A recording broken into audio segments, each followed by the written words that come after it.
from the hot air balloon capital of the world. This is Balloon Fiesta Live, powered by XTO Energy, a subsidiary of ExxonMobil. The 48th edition of the Albuquerque International Balloon Fiesta, presented by Canon, is happening now in Albuquerque, New Mexico. And now, live and direct from the Rooftop studio at Balloon Fiesta Park, here are the hosts of Balloon Fiesta Live, Glen Moyer and Lloyd Jr. And good morning and welcome, ladies and gentlemen, boys and girls watching from around the world on our Balloon Fiesta Live feed, and those of you here in Albuquerque at Balloon Fiesta Park. We are live at the Albuquerque International Balloon Fiesta, presented by Canon, and we are powered by XTO Energy, an ExxonMobil subsidiary. I'm Glen Moyer, and I'm joined by my colleague, my good friend, Lloyd Jr. I know good your morning, name. everybody. I'm just moving good afternoon, over those of you watching. Good afternoon for those of you in Europe that we were talking to when you were rising and having breakfast this morning as we were launching the gas balloons last night. So, yeah, good morning, good evening, good night, good day, wherever you may be. So here we are on Tuesday morning or afternoon. If it's Tuesday, it must be Belgium. Is that the way it works? Something like that. I feel like I've been to Belgium and back. You know, it's long hours that we're keeping here, but it's fun. We enjoy it. It is, and, you bet. And wouldn't be anywhere else. Certainly enjoy having all of you folks checking in with us on Facebook Absolutely, and YouTube. yeah. And tuning in, lots of you doing that and sharing our streams around the world. We certainly appreciate that. And maybe even if you're watching locally here on Channel 28. Yeah. Because we have Balloon Fiesta TV on a low-power TV station around the park here, Channel 28. A number of folks that stay on the park in their RVs the entire time, or at least for a few days while they're here, have the opportunity to tune in to Channel 28 and watch us 24/7 there. Yeah. Not that we sit here 24/7. Well, it feels like it sometimes. Well, I said last night, my watch tracks how many hours you've stood in the day, and how many steps and all that other stuff. And the last 2 or 3 days when I take my watch off before I go to bed, it's been at 20 hours. Oh, man. So it's, but hey, it's Balloon Fiesta. We're here and having a great time. That's right. We only have to do it for 9 days, although I was doing laundry yesterday, and I was telling some a lady at the laundromat about the TV station. I think she's a little too far away because it only gets out a couple of miles from the field here. But I was telling her about the live stream and everything else. And it dawned on me as I was doing laundry, because I've already been here for a week. It's only day 3 or 4 of Fiesta, but I've been here for a week already and have another week yet to go. So, yeah, it was time. A whole lot of activity the week before. Time to go do laundry. There you go. Hey, so the game plan this morning is 6 o'clock. We may have some Dawn Patrol balloons stand up, and we'll update you on that in a minute. 7 o'clock is when we'll have a kind of a mini mass ascension, if you will, when our fun flyers. About half the group of balloons that are here, so at least a couple of hundred, maybe 250 balloons. They will launch from here and just go off and have a fun flight. Right. The other half of those balloons are scheduled to go somewhere else as soon as pilot's briefing is over, and then attempt to fly back into the field for our competition. And that should happen about 8 o'clock, but we can't flag off the field and start competition until we clear all the Fiesta flyers off the launch field. But it should begin about 8, or I think yesterday we took a break about 8:05 and then came back live at 8:15. Yeah. And the competition started right after that. So, yeah, it'll be in the 8 to 8:30 time frame, and that's Mountain Time, of course. So those of you that are overseas, do your own calculations. My math right now is probably, I'm not sure I could add 2 and 2 and get 5 anymore. Well, I like that we start our morning shows at 6 o'clock, because that with the 6-hour time zone to Zulu, et cetera, Well, that's an easy one. But when we get away from the 6 o'clock, I can't do the math anymore. I'm the same way. My watch is a dual time zone watch, and I keep one set to local time and one set to Scotland time. And I'm used to, when I'm at home in Louisiana in the central time zone, it's a 6-hour difference. So it's easy. If it's 6 a.m. here, it's noon there. If it's noon here, it's 6 p.m. there. Right. That's now that I'm an hour nice difference, conversion. Now it's 7 hours different because I'm here in the Mountain Time zone, and then trying to figure out for our viewers like Ina Vanderkratz, who's and Benny Boss that are in the Netherlands. Willie Eimers was watching last night from Germany, and we've had people from Japan and Australia. I don't even have a clue. So you'll have to do the time configuration on your own, but I'm sure you're handling that well at your end. So of course, on our Mass Ascension Day, so on the weekends and on Wednesday, we do a choreographed Dawn Patrol show. Right. On Monday, Tuesday, Thursday, and Friday, we have some balloons that set up, and actually they're starting to do their own little choreograph just without us. We had a fabulous Dawn Patrol flight yesterday morning as well. They are not at the moment Nope, they are not at the moment inflating yet out there.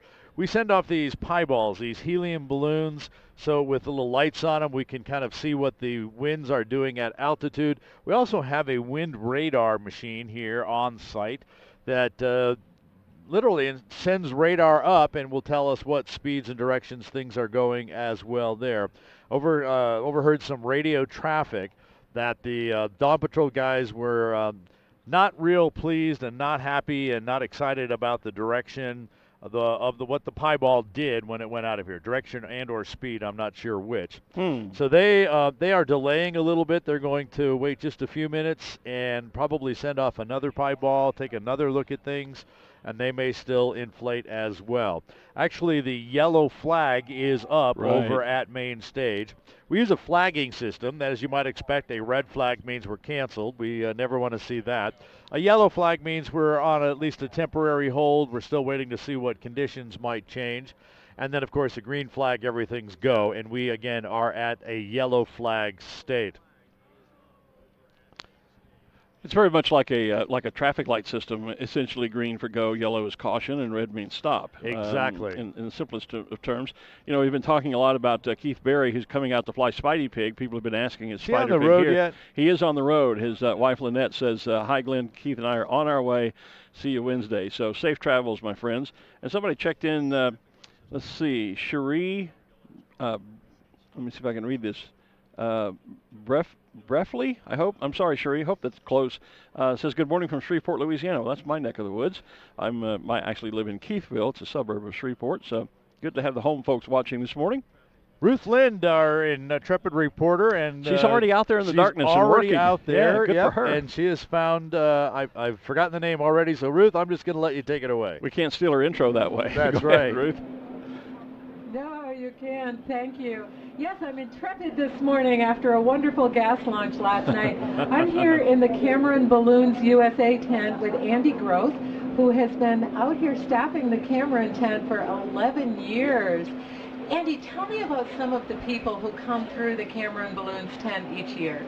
Well, we get a lot of people, the spectators come through on their way into the field and out of the field, asking a lot of great balloon questions, how they work, general things like that, asking about the general cost of balloons, things like that. And then we also have a lot of the pilots and crews come in wanting to know about our products.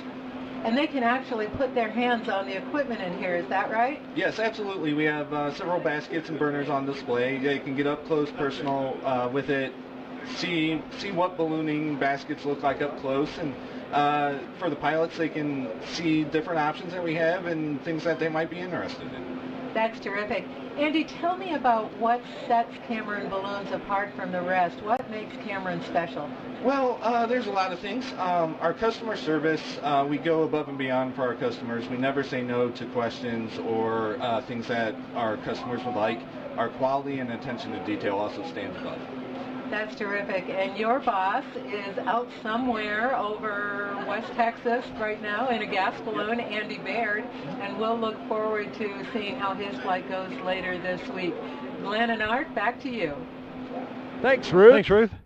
Always good to see the manufacturers and the industry of ballooning come out and support the balloonists. And absolutely, Balloon Fiesta. And a number of them are. Cameron, of course, over there. A number of the other manufacturers are located essentially on Manufacturer Row, where they all have marquees that you can go in. And as we were hearing that customers do or visitors do in the Cameron tent, you can ask about pricing. You can look at design patterns. You can actually touch and feel the equipment. And that's a popular place for both pilots and spectators. Ooh, and and those types of things. I go where they go, ooh, if I was still flying, boy, I would love to have one of these. Yeah, that would be nice. Yeah. Hey, so we had a very special night last night.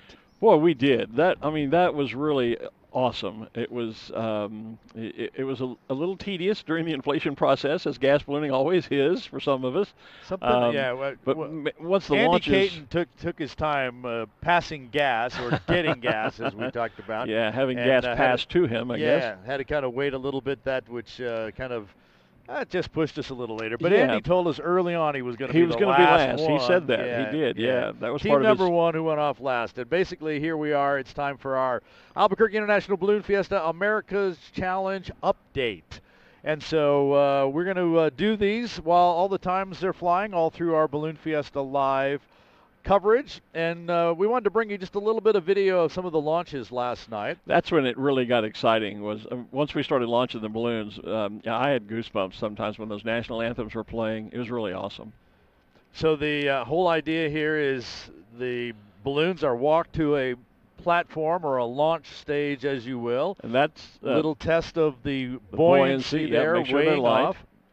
Tomas Hora, we're looking in the baseball straight cap, at looking at us there. Yep, he's the one in control. He's the launch master. And that team right there is the Texas team, as we're now referring to them. That's Brenda Kalashaw and Brian Duncan. Brenda's a very dear friend of mine, and they're flying in their very first gas balloon race. They've been, for the last 3 years, they've gone over to Germany and been doing some training flights with Willie Eimers, who's essentially the guru of gas ballooning. And Brenda has written about some of her adventures for Ballooning Magazine. I'm the editor of Ballooning, for those that don't know, that are just tuning in. And a very dear friend, and they're my sentimental favorites, just in part, too, because I'm a native Texan, and it's an all-Texas team competing there, even though they're identified as a USA team. We don't identify state teams, but maybe we should. Too many mixed teams of different states, well, I think, because you'd end up with the Texas-New Mexico team and the Texas but, team. You know, but Texas is a whole other country anyway, so they're really an international entry. Man, now we got to find the Texas national anthem. Actually, somebody last night started talking about playing the... well, I started to say we should have had the Eyes of Texas playing as the Texas national anthem. There's Brenda. Look at the excitement in her face. You know, she's thrilled. She was really excited, and that's what the launch looked like of that team. We did that with 9 different balloons last night. Yes, we did. In the background there, you may have seen Kim Vesley. She was down there on the stage last night. She was. She's our other intrepid reporter. Exactly. Amongst other duties. And she is joining us here on the stage this morning to give us a little bit of update as well. Kim, of course, is the media liaison for the America's Challenge race as well. She deals with us not only because we're friends and we're colleagues here at Balloon Fiesta Live, but in a sense we're also media. And we are. Well, and of course, as editor of Ballooning Magazine, I'm media, so yeah. So I guess I'm your boss for the weekend. Is that right? No. Okay. Nice try. So good morning, Kim. Give us an update on where we are, or where they are, because we know where we are. Well, we just passed a milestone in the race, actually. It was the first balloon crossing up into Texas, across the Texas-New Mexico border. So they're making some pretty good time there. And the team that is currently first, I'm just going to pull up the leaderboard here. It was the first team to launch, actually, which is Noah Forden and Bert Bedell, Team 4. As you can see in the track there, they're making some pretty good speed. They're running about 35 miles an hour. Which is, you're beginning to see what we were talking about last night with these winds in the mid-level developing. And we think that over the next couple of hours, the balloons will really start picking that up and start taking a little bit of a swing towards the north and a little bit to the east, and start up towards Minnesota and the Great Lakes. So, and the real race is just now beginning. I do have to say, Andy and Christoph, Team 1, made a little bit of a liar out of me last night, because I said, well, in the morning you'll start really seeing the strategy start to develop, and my goodness, they went off and did something else. They actually went a little bit further north. Right. And then kind of hooked east. And now they're a little bit behind everybody else because they did that, but they're actually kind of sort of following everybody else. So at this point, everybody looks to be picking up that track that was discussed in yesterday's briefing. So and Andy told us that he was going to stay low. He was going to do something different. He's kind of been the oddball out. I'll go ahead and say that. He was team number 1, but the last team to launch. He was the last one to start his inflation, which meant he was the last one to be ready to go as well. He's taken this different track, so it's going to be Andy and Christoph versus the rest of the field. Well, and at least for these first few hours. He told us last night that one of the great things about his co-pilot, who owns the balloon, is that he doesn't care if they destroy the balloon or not. So it's all about winning. It's all about winning for them, and so they'll do, as he said, we'll do whatever it takes. and my goodness, they've tried. I mean, you know, they came in second last year, Right. and any other year they would have won the race. Yeah. And they were second last year. Christoph's been second. This is his fourth race, and he's been second 3 times. Yeah. So Well, and you know, Andy did that dramatic flight where he went out and crossed virtually the entire Gulf of Mexico, leaving, got his feet wet off the shore of Louisiana, and then flew out and in a big loop across the Gulf, and ended up landing in Florida. So he's not afraid of taking I was a going to risk. say gutsy. He's gutsy. You're right. Gutsy That's would it. be That's a the good term. word. Yeah. So, of course, folks can follow along on where they are by going to balloonfiesta.com, clicking on Balloons and America's Challenge. The YB tracking map will show up if you're watching on a computer. If you're trying to see it on a mobile device, then you need to download the YB Races app. So go to your favorite store that matches your favorite device. Download the YB Races app, and then when you add a race, AIBF comes up in the list because it is an active race at the moment. You'll be able to tap that, follow along, tap on the balloons. You'll see all the information as we just showed you on the app here. See their speed, their altitude, where their location is. And there's actually a nice little slider along the bottom that you can kind of go back to the beginning of the launch and see the time lapse here. And it was really nice to just see all the balloons just kind of one by one leaving the field here early on in that little tracker animation. The other thing, if you're looking at this on a computer, this time, for the first time in the America's Challenge, we're reporting altitude. And there's a little feature down at the bottom of the map that you can see on the computer where you can actually look at altitude. There's actually the tracker. That's the animation. That's the animation. That's the animation that Artie was talking about. The little crown indicates who the leader is, which is kind of a cool thing.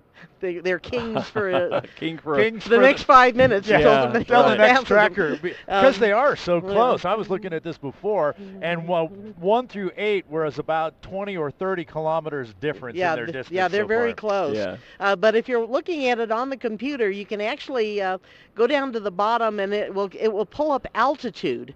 And you can actually look at the altitude profiles that these balloons have flown as they've flown across the mountains. You can kind of see where they had to go up and go over the mountains, and you can actually kind of get an idea of what kind of maneuvering they've been doing, which is a great little feature that's new that we have this year for armchair quarterbacks who are trying to second guess these folks. Armchair pilots.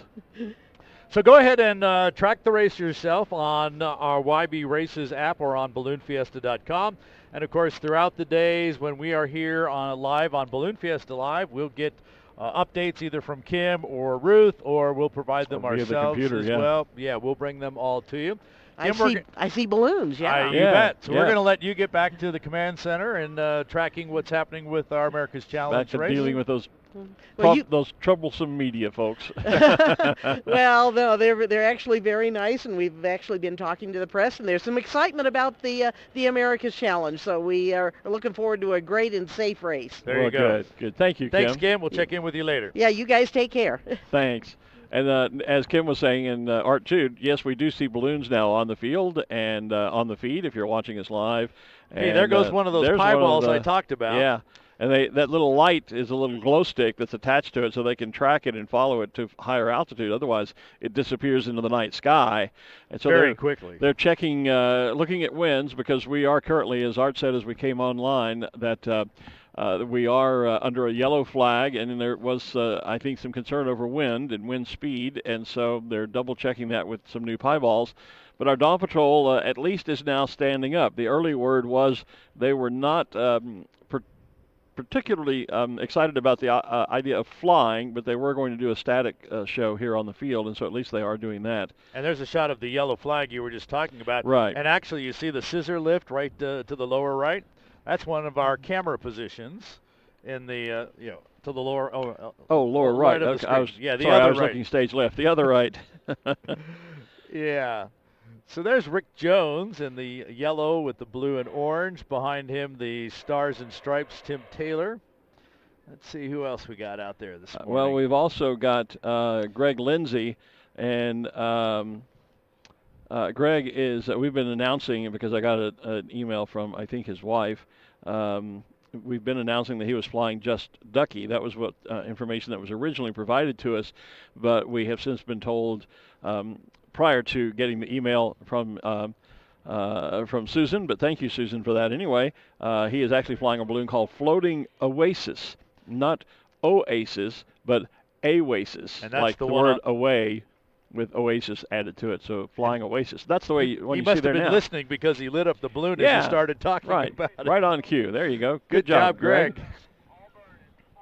Here comes an all-burn. Yeah, they're going to do an all-burn so they're doing a bit of a show for us this morning.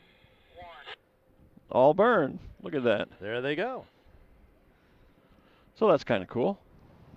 But yeah, Greg is flying Floating Oasis. Sorry. Or is he floating Flying Oasis? Well, it could be that too. Don't get me confused. I'm groggy enough as it is.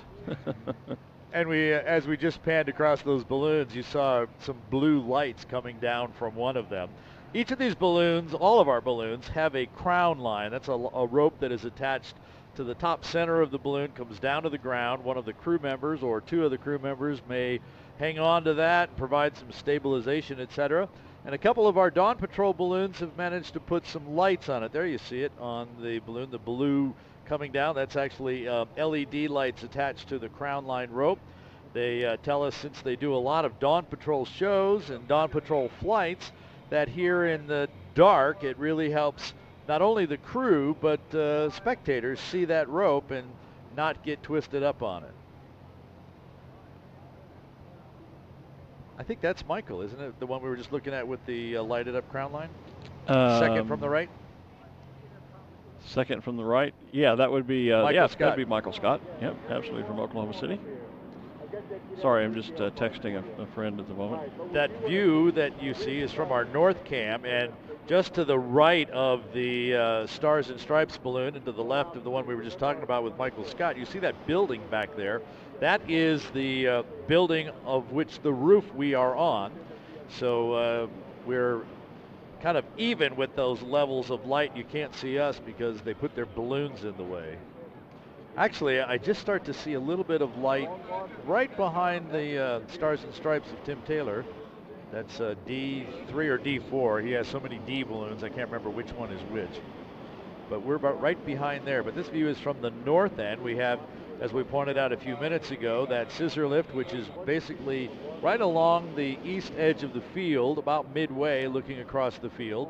Looking at it from the north end, we have views from the south end, and then we have our mobile cameras out there as well. Right. One of which we put in a balloon, and the other which we take around the field. We had some fabulous pictures yesterday, actually the last 2 days. Yeah, we did. From our XTO balloon. I was talking with our pilot last night, or this morning at breakfast actually, about his landing. Yeah. Well, let's just say we had a little private conversation about the landing that we saw live on the feed yesterday. Okay. So there goes Rick Jones. They are actually going to So they are getting this morning. airborne, okay. Yep. Or at least some of them. It's always pilot option, but Rick is certainly getting airborne. And I suspect we'll see the rest of them go as well. Now, of course, as we watched those gas balloons go off last night into the dark, they immediately dropped their marker lights, a solid light hanging about 10 or 15 feet below the basket, and then another 10 or 15 feet down. It's a strobe. And because we're flying in the dark here, as Dawn Patrol does, they have the same lights, yeah. Type of marker lights. Those are required by the FARs, or the Federal Aviation Regulations. I just saw Greg lowering his lights over the side of the basket. Of course, then there it is. The light is just coming up into the bottom of the picture, but we see it off on Rick's. There goes Michael as well. Michael Scott. Yeah. Yeah. Good shot of Rick and Greg together. With the marker lights hanging below. And you see a little bit of clouds in the sky. We're supposed to have something move through towards the end of the week, a little cold front or something. We're talking about maybe having some freezing temperatures. Yeah, it's going to be cold for a couple of mornings up here at the end of the week. I'm not looking forward to that, but trying to count last night, how many layers do I still have at the hotel that I could put on? Hey, Mark Passan is watching. Good morning, Mark. Mark is a longtime friend. We met here actually on the field at Balloon Fiesta some years ago. Mark is a brilliant artist, and for a number of years he created the Special Shapes Rodeo Glowdeo posters. So I have several of those at home that he was kind enough to sign for me that are not signed and numbered, and I know another number of people do too. And Mark gets back occasionally, but it's been a few years now since we've seen Mark here at Fiesta. So good morning, Mark. Love to have you come back sometime. Maybe I can catch up with you one of these days when I'm over in the UK every summer.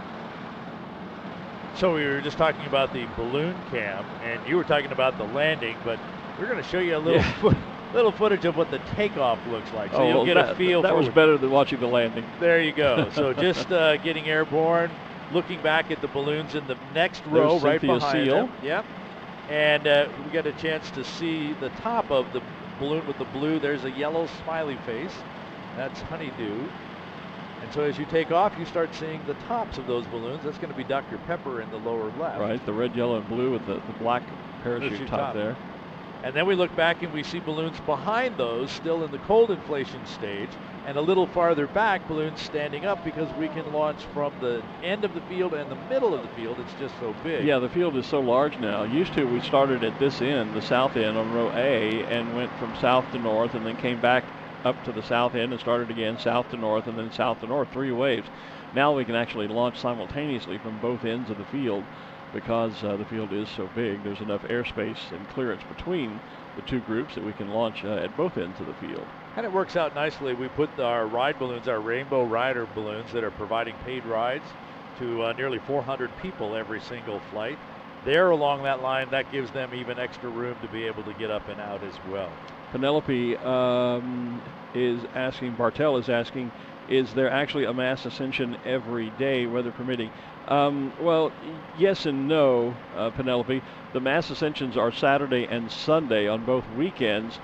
During the week, we actually do competition Monday through Friday, with some exceptions. What you'll see this morning, those pilots who don't want to participate in the competition and just fly for fun, they launch from the field, and at any other ballooning event that would be, and it is, I guess, a mass ascension. It's just a smaller. It's not a mass ascension of all of the balloons.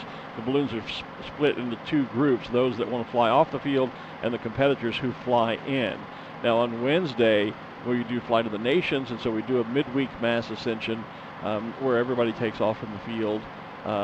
And then Thursday and Friday mornings, the field is reserved for the special shapes. So yes, there is, but technically a mass ascension with all of the balloons launching from the field only takes place on the opening and closing weekends. During the week, there's always a bit of a fluctuation. Well, and that goes back to in the early days, everybody flew the mass ascension, and then everybody flew the competition. So we would have a Monday or Tuesday, and no one would launch from here except maybe the balloon of the day. Right. And everybody would fly in. Now we've kind of split the field. You don't have to participate in competition. Yeah. So we have a minor mass ascension. Yeah, I say it's still about 200 or 250 balloons, which is larger than any other balloon event virtually you'll find anywhere in the world. But it's only about half the field here, and so technically it is a mass ascension. It is an ascension of a mass of balloons, but from our perspective, it's not a Fiesta mass ascension where all the balloons launch from the field. So still I hope that's clear as mud to you now. So the Dawn Patrol guys, when they took off, it looked like they went a little bit to the northwest, but they got up a couple hundred feet, and now they're just drifting. In fact, they're basically just overhead of where our position is. So we just kind of look up, and there's Michael Scott just to our left and here. right below him is Tim Taylor. Oh, I see the navigation lights now. I can't see the balloon. Yeah. Especially staring up into the TV light. Okay, now Tim's lighting there, up. he lights it up and you see it. So they are right here, right beside each other. Tim's envelope almost touching the nav lights of Michael Scott's balloon. Of course, they're all in radio communication together, so they know where each other is at all times. And if a pilot above sees a balloon below him, he will radio down and tell the balloon below that he has traffic above, et cetera, et cetera. So they're in communication and not in danger of bumping each other, but they are. Those two are in quite close quarters, actually. I'm going to let you fill for a second while I check with our Sure, official. go right ahead. Michael actually now putting a little heat into his balloon, and as he does so, he's climbing just slightly and moving off to the northwest while Tim Taylor is still a little bit low. Now Tim's climbing too, and I think going to get into that track. So they've worked their way toward us from north, where they took off around row M near the center of the field. They've come southward toward us on our rooftop studio, but now as they're climbing, Tim Taylor now is climbing as well. Going to get into that same stream that Michael Scott is in, and will begin sliding off a bit to the west-northwest from us. There's Michael and Tim on.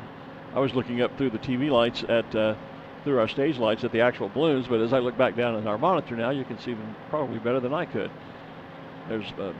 That's Michael Scott glowing there, and there's Tim Taylor lighting up his Stars and Stripes themed balloon.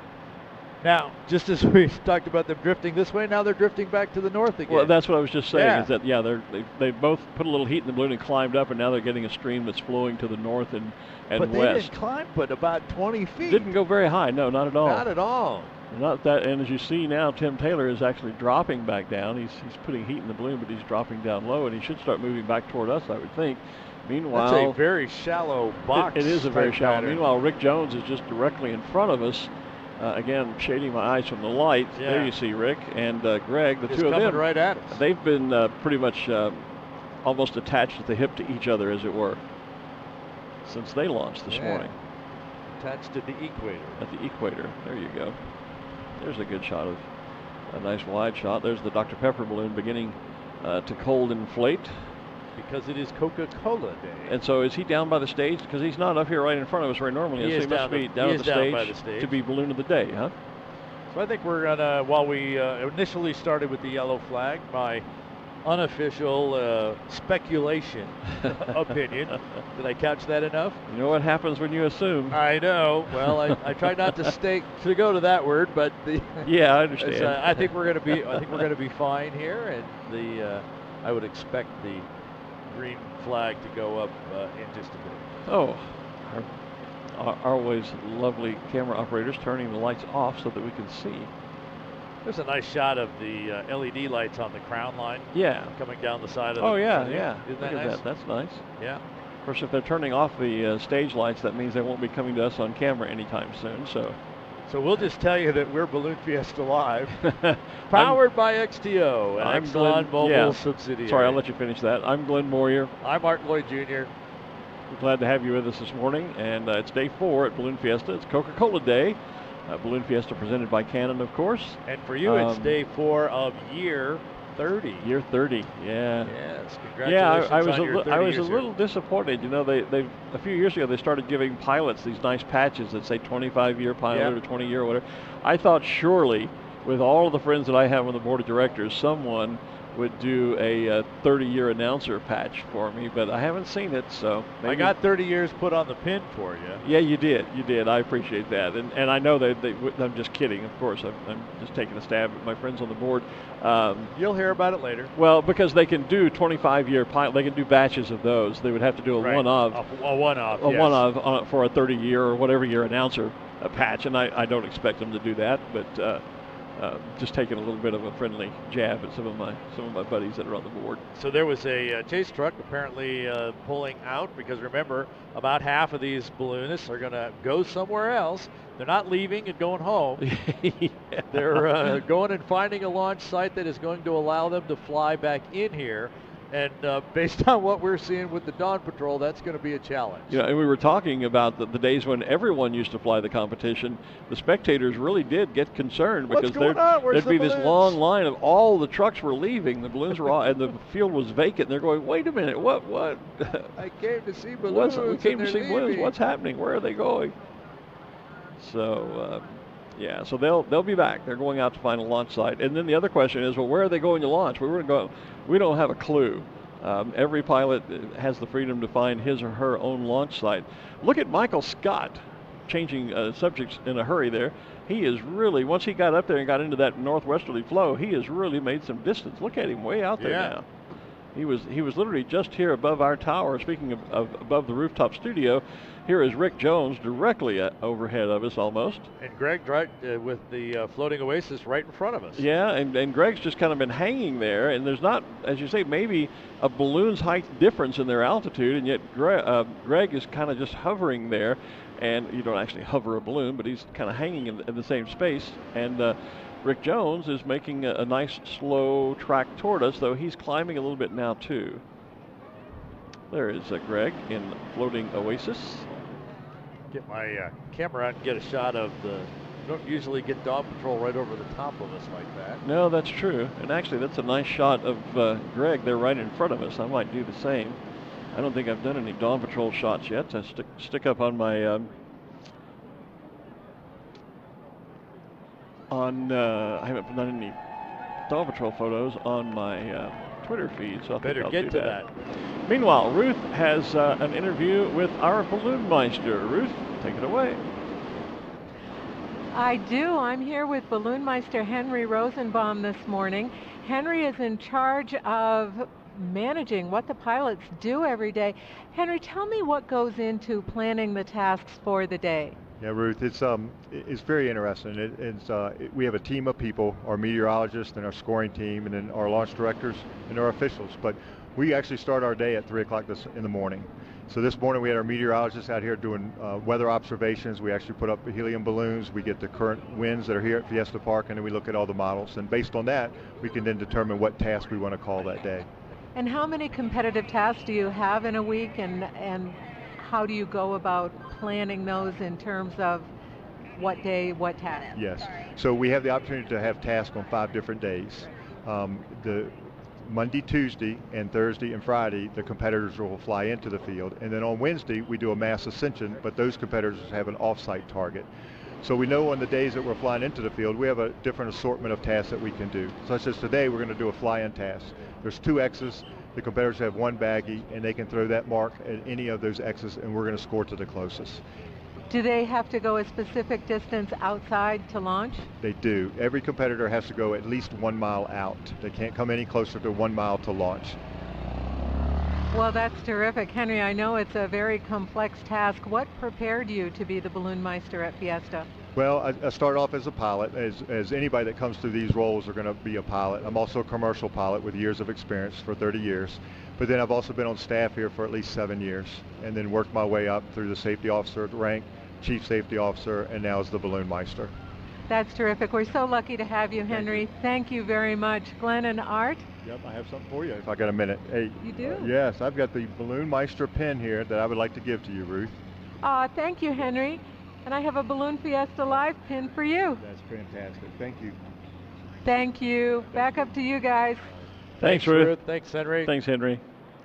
Henry doing a great job. His first year as Balloon Meister here, He but is he did a indeed. great job as the chief safety officer the last couple of years as well. Yeah, and doing some pin trading. We all do that. We have our announcer pins, and I was trading with a few folks downstairs this morning at breakfast prior to coming on the air. And we have balloon cards again as well. We have not talked about our balloon cards much this year, but Balloon Fiesta Live has its own balloon cards, as do all the pilots that are here. So when you are on the field and the cards are more of a thing for the kids, I think. I don't know that a lot of pilots. I'm finding more and more adults are picking those up. Really? Too. I don't. I are. find that the kids like them, and They do. I'm bad about not carrying the ones. I mean, you gave us a big stack of them for Balloon Fiesta Live. I'm bad about not carrying them with me. But I always generally try to keep a few of my pins in my pocket because I have the pilots and crew people from around everywhere coming up asking for pins. Some of the adults, I'd like a card for my kid. I see some of that going on too. It's kind of like taking the doggy bag home and you don't have a dog. Yeah. Well, I take a cat bag home, a kitty cat bag home. Yeah. Because I don't have a dog, but I have 2 cats. I was at some restaurant many years ago who actually decided that they were going to acknowledge that they didn't have doggy or kitty bags. They actually had people bags to take your leftovers home in. Well, and that probably makes sense. It does. So we're just 3 minutes away Yeah, I heard from that our call. national anthem and the release of the balloon of the day, Dr. Pepper. I was trying to get a shot of Rick Jones, and every time that I tried to take a photograph, he didn't burn, and every time he would burn, I was looking away. And or he would burn just so shortly that the camera couldn't focus. Yeah, I understand. Talking to we're listening to our director and our IFBs in our ear, and he said, "Welcome to our life." Yeah, I was every time I tried to shoot, the camera couldn't focus because the change when the balloon would glow, the light changed, and it would try to refocus, and then by the time it did, Rick had quit burning or glowing, and it just, yeah. I got a nice picture of Gary Lindsay, but I didn't ever get one. Have not yet gotten one of Rick, who's still pretty much just overhead. He's going to kind of just continue to float right over here. Again, in the first 300 feet here, they've just kind of been going back and forth and back and forth and back and forth on us. Tim Taylor went beyond us and is now coming back over again. So if you stay low, you just kind of stick right here. But as you pointed out a few minutes ago, if you go up just a little bit more, you get a track out to the northwest, which is a good direction to go. It is, yeah. There's lots of nice, wide open spaces to land out there. And, of course, it also takes you over the river, so you may have an opportunity to do a splash and dash as well. Just saw pictures of our Rainbow Riders balloons inflating at midfield, and here's the Intel balloon. There's Rainbow Riders, there's Intel. Well, that wasn't what I wanted to find on my iPad. I was looking for our spotter. And they just got the word that we are taking down the yellow flag and putting up the green flag. All right. Well, your speculation paid off this morning, then.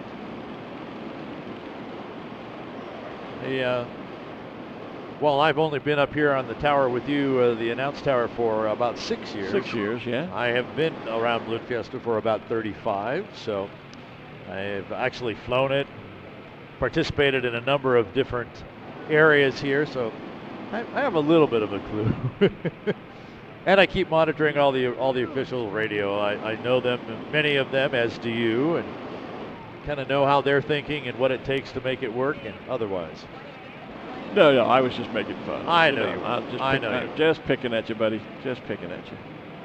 Or as they would say across the pond, just winding you up. What? Oh, is that the phrase over there? Yeah. Whenever you're joking with somebody or yanking their chain, as we would say over here. Yeah. Over there, you're winding them up. Are you winding me up? So we are less than 1 minute away from the launch of our balloon of the day and our national anthem. Our national anthem today will be sung by Amanda Morales. And Kevin Haynes is going to be flying the Dr. Pepper balloon out of here. Ladies and gentlemen, here we go in 5 seconds for our national anthem and the start of our festivities on this Tuesday.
Amanda Morales with our national anthem. Kevin Haynes taking Dr. Pepper here on Coca-Cola Day at the 48th Albuquerque International Balloon Fiesta, presented by Canon. Good morning to everyone once again. It is going to be a fabulous day of flying, I believe. We've been watching Dawn Patrol and now the Dr. Pepper balloon just kind of float back and forth, north to south over the field.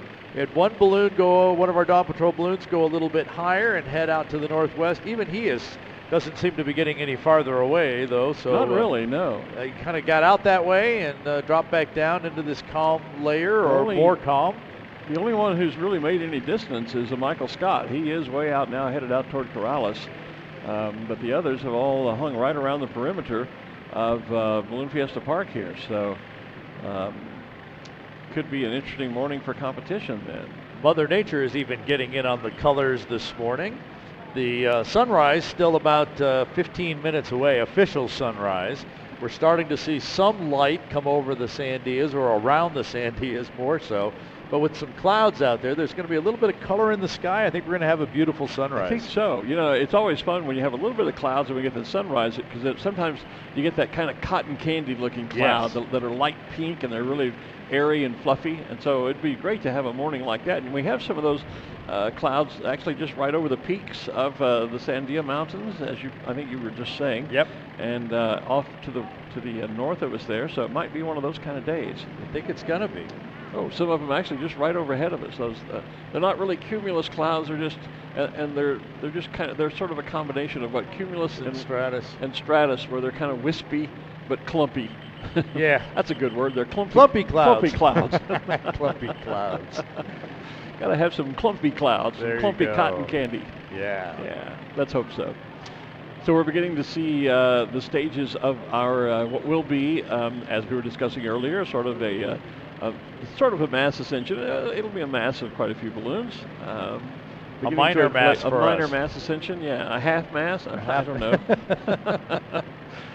Can you tell that we've been doing this for a few hours already this week? Hey, the fleet is in town. Yeah, there's the fleet from Longleat, brought to us by Andrew Holly. There is Boulud, hot inflating, and just in front of Boulud, closest to us, is West the Wolf. And there is one of the three family of penguin balloons. Looks like Blue Skirt. Blue Skirt would be Puddles, the boy. I had a chance to chat with pilot Chris Levacek from Alaska, and Chris is here flying the... Pose while you're talking. Oh, while I'm talking. I can't smile and talk. Chris is flying Puddles, and I confirmed that I was right. Puddles with the blue skirt is the boy. He was first. Then came Splash, the female. There's Splash right there. See the lovely eyelashes. The eyelashes is the other clue. The other is the other clue, and she has a red skirt. You know, blue for boys, red, pink for girls.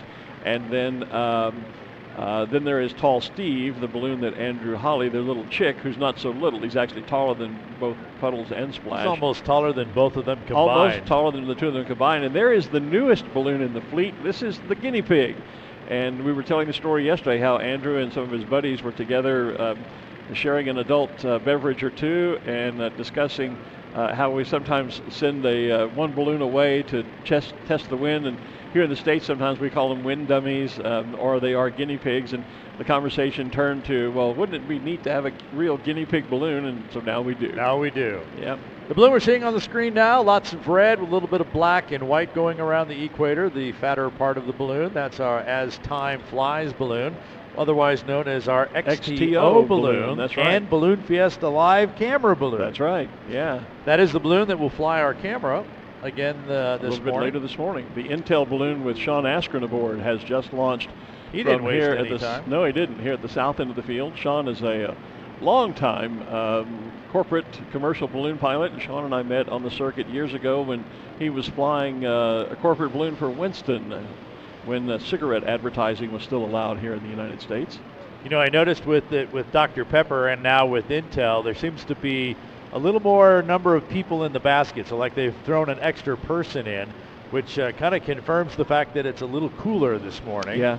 Because since the balloons fly with the difference of temperature inside the balloon and the temperature outside, when it's colder outside, you can put more heat in, therefore carry more weight. Well, and if that's the theory, then I would say on either Friday or Saturday morning, when the temperature is supposed to be at freezing or just below, we're going to have a boatload of people in these baskets. Well, there's still a maximum weight amount in there, you know. I'm just carrying your theory out to the ultimate. I know, but we don't want to confuse everybody. I was going to say, you and I might be the only two people on the ground come Friday or Saturday morning. because it's going to be chilly here. We have this nice shot. Here's the balloon laid out. This has been pulled out of the bag. No air has been put into it yet. But I'm looking downfield, and we see the two penguins, and then there's Puddles and Splash, and there's the chick, the baby chick, Steve, who's bigger than both Mommy and Daddy. So we get a nice size perspective. Oh, perfect here. Now they're turning on the fan, and you see they're starting to blow cold air into this envelope. And in a moment, we won't see the penguins any longer. We'll see this balloon right in front of us. And this guy's just kind of untwisting and untangling this as it comes, because you just stuffed it in a bag. Yeah. So now he's just as it. And there's two theories of inflations as long as we're looking at this. A lot of people, I would say most people do as, well, actually, I guess you could say there's three. A lot of people do as that balloon team did. They just simply pull the bag out and then crank the fan, and they start to spread the fabric as the air fills the envelope. Some people will take the envelope out of its bag and then spread it out completely flat. Yes. So that it's balloon shaped, but it's flat, and then they'll crank the inflator fan. I used to like to inflate out of the bag, meaning that we would bag inflation? Yeah, we would hook the balloon up to the basket or the envelope to the basket, open the bag, crank the fan, and then slowly drag the envelope out of the bag as the air was filling the balloon. So really three different ways that you can inflate. They all work. They all work. The end result is you inflate the balloon. There's Tall Steve photobombing in the middle of the Zia, and there's a great two different shots in a row where that little pointy nose snout going right into another balloon like he's going to poke it. And as long as you're looking at Tall Steve, I promised that I would say hi to my niece from over in the United Kingdom, Andrew's daughter, who is actually, I think they're at their residence here in the United States now. So good morning, Roma. Hope you're doing well. Roma Holly.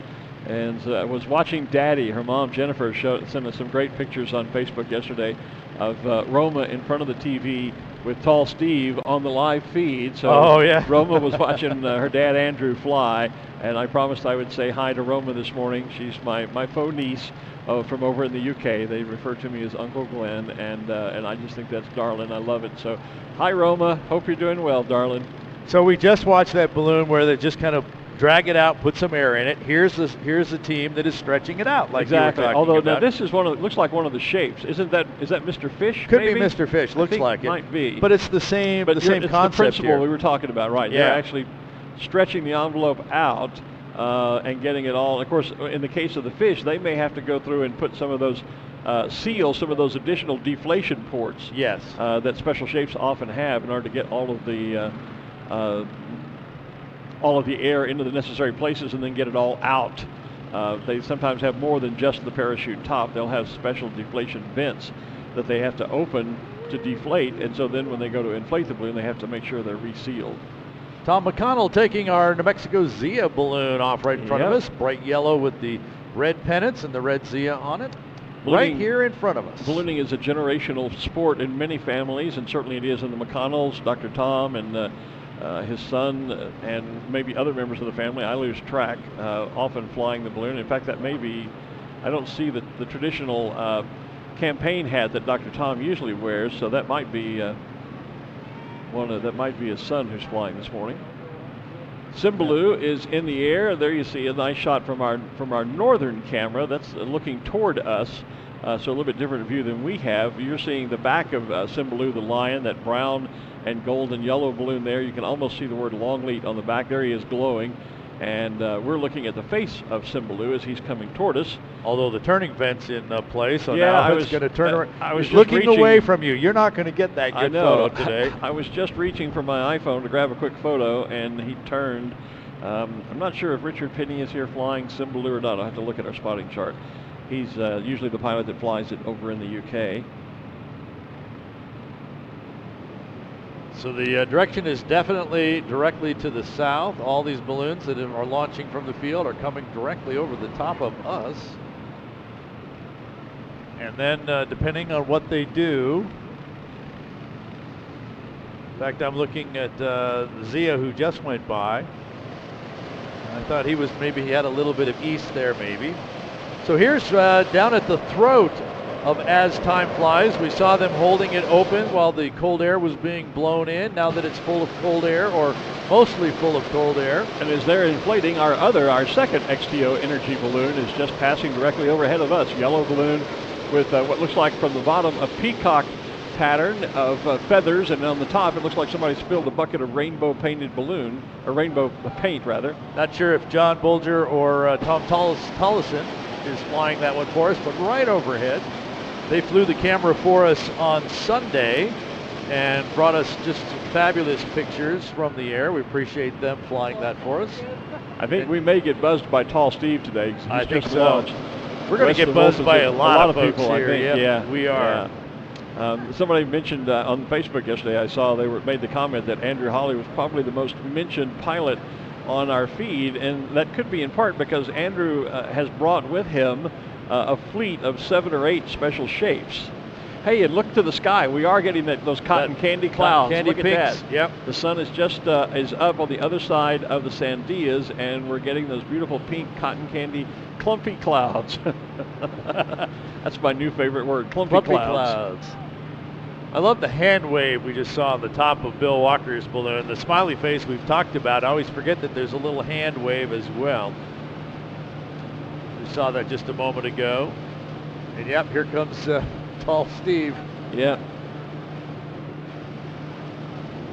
He probably doesn't know that I've already given Roma a shout out. I'm sure he's probably going to come overhead and remind me to do that. And there's Wes the Wolf, Wes the one Wolf. of the fleet you were talking about. Yeah.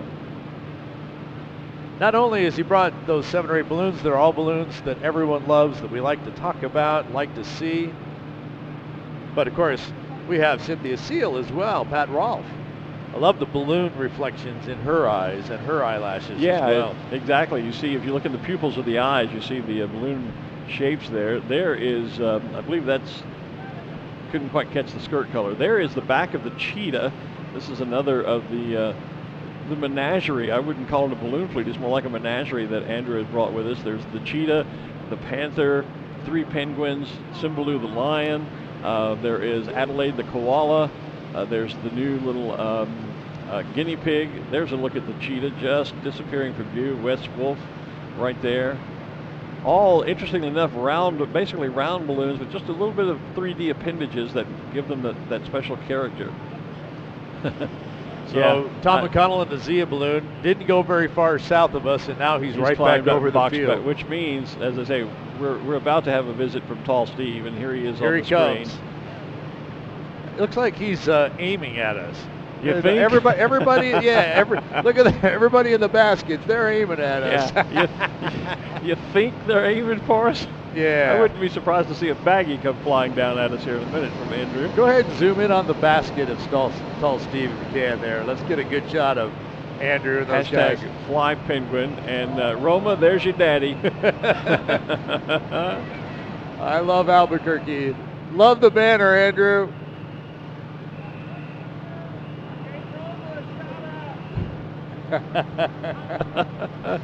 Oh boy! And look, there's a whole bunch of the fleet. There's the 2 penguins are bookending Wes the Wolf and the guinea pig and the cheetah, who is still unfortunately turned around behind us.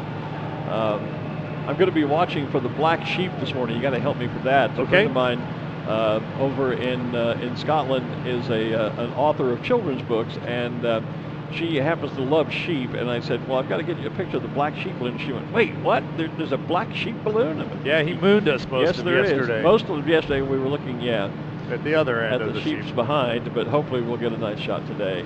So the other fleet that is here is Rainbow Riders, of course. Absolutely. And there's a bunch of them. Well, you can see there's a whole row of them standing up there. In addition to the Rainbow Riders balloon, Scott Appleman, the CEO of Rainbow Riders, hires a number of other ride companies from around the country to bring their balloons here and supplement the effort to get people up in the air so they can check off their bucket list. And there goes Cynthia Seal launching down here on our end of the field as we continue. Also the La Mesa RV balloon, which is also known as Cool Beans. And I know there are fans of Cool Beans watching the feed. Ted May is just about to take our XTO balloon off, and you can actually see our Balloon Fiesta banner on the side of the basket. Yep, Balloon Fiesta Live. And there's our camera person right behind Ted. Ted's in the red hat. If you find us or any of the team, we'll have Balloon Fiesta Live pins that look just like that banner. And there is the view from the basket. This is what it's like, folks, to be in a balloon and launch off the field here at Balloon Fiesta.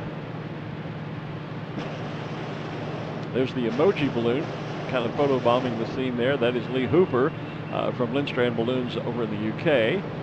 There's the Fiesta balloon getting inflated. And there's a nice shot of a shot of our camera taking a picture of our camera. That's it. I think somebody has to go to work here. They're wondering if they can save this stream. You don't have to, because we're saving it for you. Yes. So you can go back onto balloonfiesta.com and click on the links there and go back and watch all of our previous shows, not only from this year, but from the last 2 years as well. Got nothing to do? We've got 75 hours of video on from the last 2 years. And actually, we're already over 17 hours of video from this year that we have up online. Do we need to turn around and wave at our camera? We're waving up there.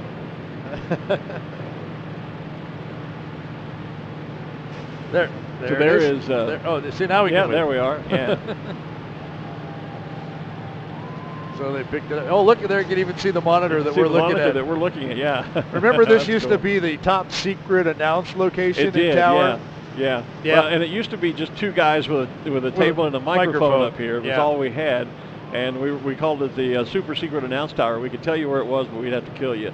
Now it's the Rooftop studio, and I think most anybody at Fiesta knows where we are. And if they don't, they just have to look for the bright TV lights. That's it. Which actually are turned off this morning, but generally you can find us that way. And the TV cameras are kind of a giveaway as well.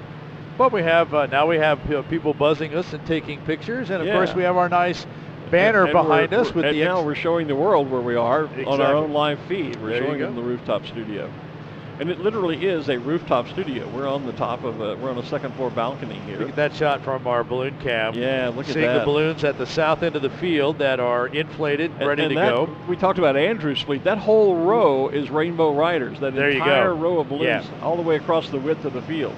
There's Cynthia Seal dropping in to photobomb the action. So that's the middle of the field. We were talking earlier about being able to launch from the end and the middle. Yeah, there's more beyond that row of balloons. You just can't see it because they're all standing up. That's all the Rainbow Ride balloons. They are our official ride concessionaire, but the bad news is they were sold out, entirely sold out, for the entirety of Balloon Fiesta before we even had our first launch. In fact, they were doing some rides a couple of days prior to the start of Fiesta because the demand was so high. I just read that. We're having a wedding out at J3. That might be the second one this week that I know of, because on Saturday we had pictures of someone who had caught the bouquet. I also saw pictures of a proposal going on. We know lots of those happen out here. We do, yeah. It's not unusual. And we've had weddings happen here in the past. There probably isn't a year that one hasn't taken place out here. Probably not, yeah. That's a nice shot, just the screen filled with different balloons and all the different coloring there. I like how the one is kind of being squeezed by the others. We do pack them in on the field. There's the wedding. There's the lovely couple doing some official wedding photography.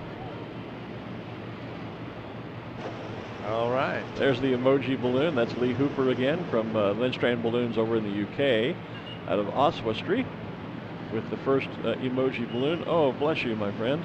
Hot chocolate has arrived. Oh, there you go.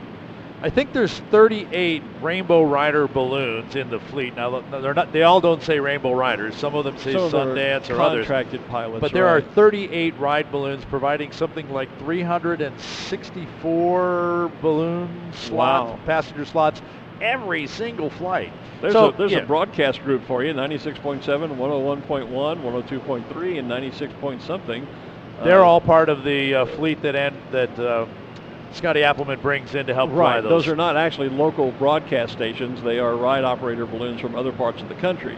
I don't know where 96.7 or 102.3 or whatever is. But most markets have those frequencies, just not those call letters and channels. But interesting to see those all four of those broadcast balloons grouped together there. There's a great shot of Cynthia Seal and the balloon reflections. There are the penguins. There's Puddles. You need to take a second and turn around and look behind us right over the set. That's the shot that we're getting. Oh, is that the shot we're getting? Yeah, they're all right behind they're all right here. Oh, there they are. Yeah. So the three Penguins and West, they're coming back. Yeah. As everybody else has been doing as well. Yeah, coming right back over the top of us. There's our carousel balloon. Frank Campanella has brought that to us for many, many years. Always loved that one with the... Love the artwork. And again, this morning there's a zebra, there's a lion, there is a unicorn that kids are riding. Zebra for those of us here in the States. There's one of the Colorado flag balloons. There are actually two of those identical balloons here. They are also flying rides for Scottie Appleman. There's the top of one. You can see that balloon that's blue with a white top on it. That's actually the top view of that balloon we just saw that has the big red sea and the yellow sun in it. That is a replica of sorts of the Colorado state flag. The flag doesn't have the Rocky Mountains on it, of course. So that was a great shot of the field with balloons in all stages of inflation. Yeah. From standing up to having some cold air in it to being stretched out nice and flat like you described it before. All stages of inflation going on right now. And I see Scott McClinton in the U.S. Bank balloon. And I think it is Scott flying this morning. Adam pulled me aside yesterday, and I was bragging about what a great job Scott did flying to the target, and it was actually Adam. So we could do turnabout. We could say it's Adam so flying we could say today, it's Adam, even though even though it may be Scottie. Yeah. And there's our looking through the balloons between the U.S. Bank balloon and the emoji balloon. I see our gas station attendant. Now, what's his name again? Anton. Okay. I don't think I've ever met a gas station attendant named Anton, but... Have you ever gassed up in Germany? I have not. Well, that may be why. Okay, that could be it. Yeah. No, I've not made it to Germany yet. I'm hoping to visit the Ukraine this coming summer as part of my my summer overseas adventures. Spent a lovely week in Belfast this year, Northern Ireland, and down in Ireland with Pauline Baker and Malcolm White, two balloon friends. Another nice shot from the balloon cam, looking down on Cymbalou. And the traffic below. There's a great shot of Anton. There he is. With his gas can and gas hose. One of the new special shapes here. We have about 104 special shapes here. And we're just a couple of days away from the first Special Shapes Rodeo, which will be happening Thursday and Friday morning. That's when the field is pretty much limited and reserved for the special shapes. That's always a special morning and a day that you'll definitely want to be tuning into Balloon Fiesta Live to see those are the most amazing balloons. Literally everything but the kitchen sink. And I can remember at one time there was even the chairman of Lazy Boy had a Lazy Boy recliner shape. So yeah, you'll see anything and everything in the special shapes. Some of our old favorites are back, and of course, out of that 104, that's just west of Fiesta Park. Looking back to the east, you see the Sandia Mountains there on the horizon, and you can see all of some of the parking lots, not all of them, but one of them. Yeah, there's like two there. Yeah, we have a bunch. I think we have something like 15,000 parking spaces. Wow. And 250 park and ride buses that bring folks in. And then there's as many as 1,000 people ride their bicycles in. We have a bike valet.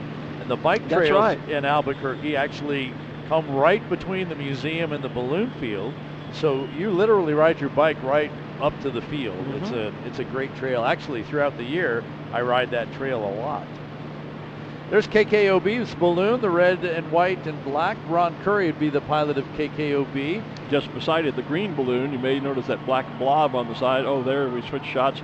There is what are they calling it? This is Albuquerque. Albuquerque. It was the Wise Owl, and as they were making some shirts for bringing the owl balloon to Albuquerque, they decided to call it Albuquerque. Albuquerque while it's here.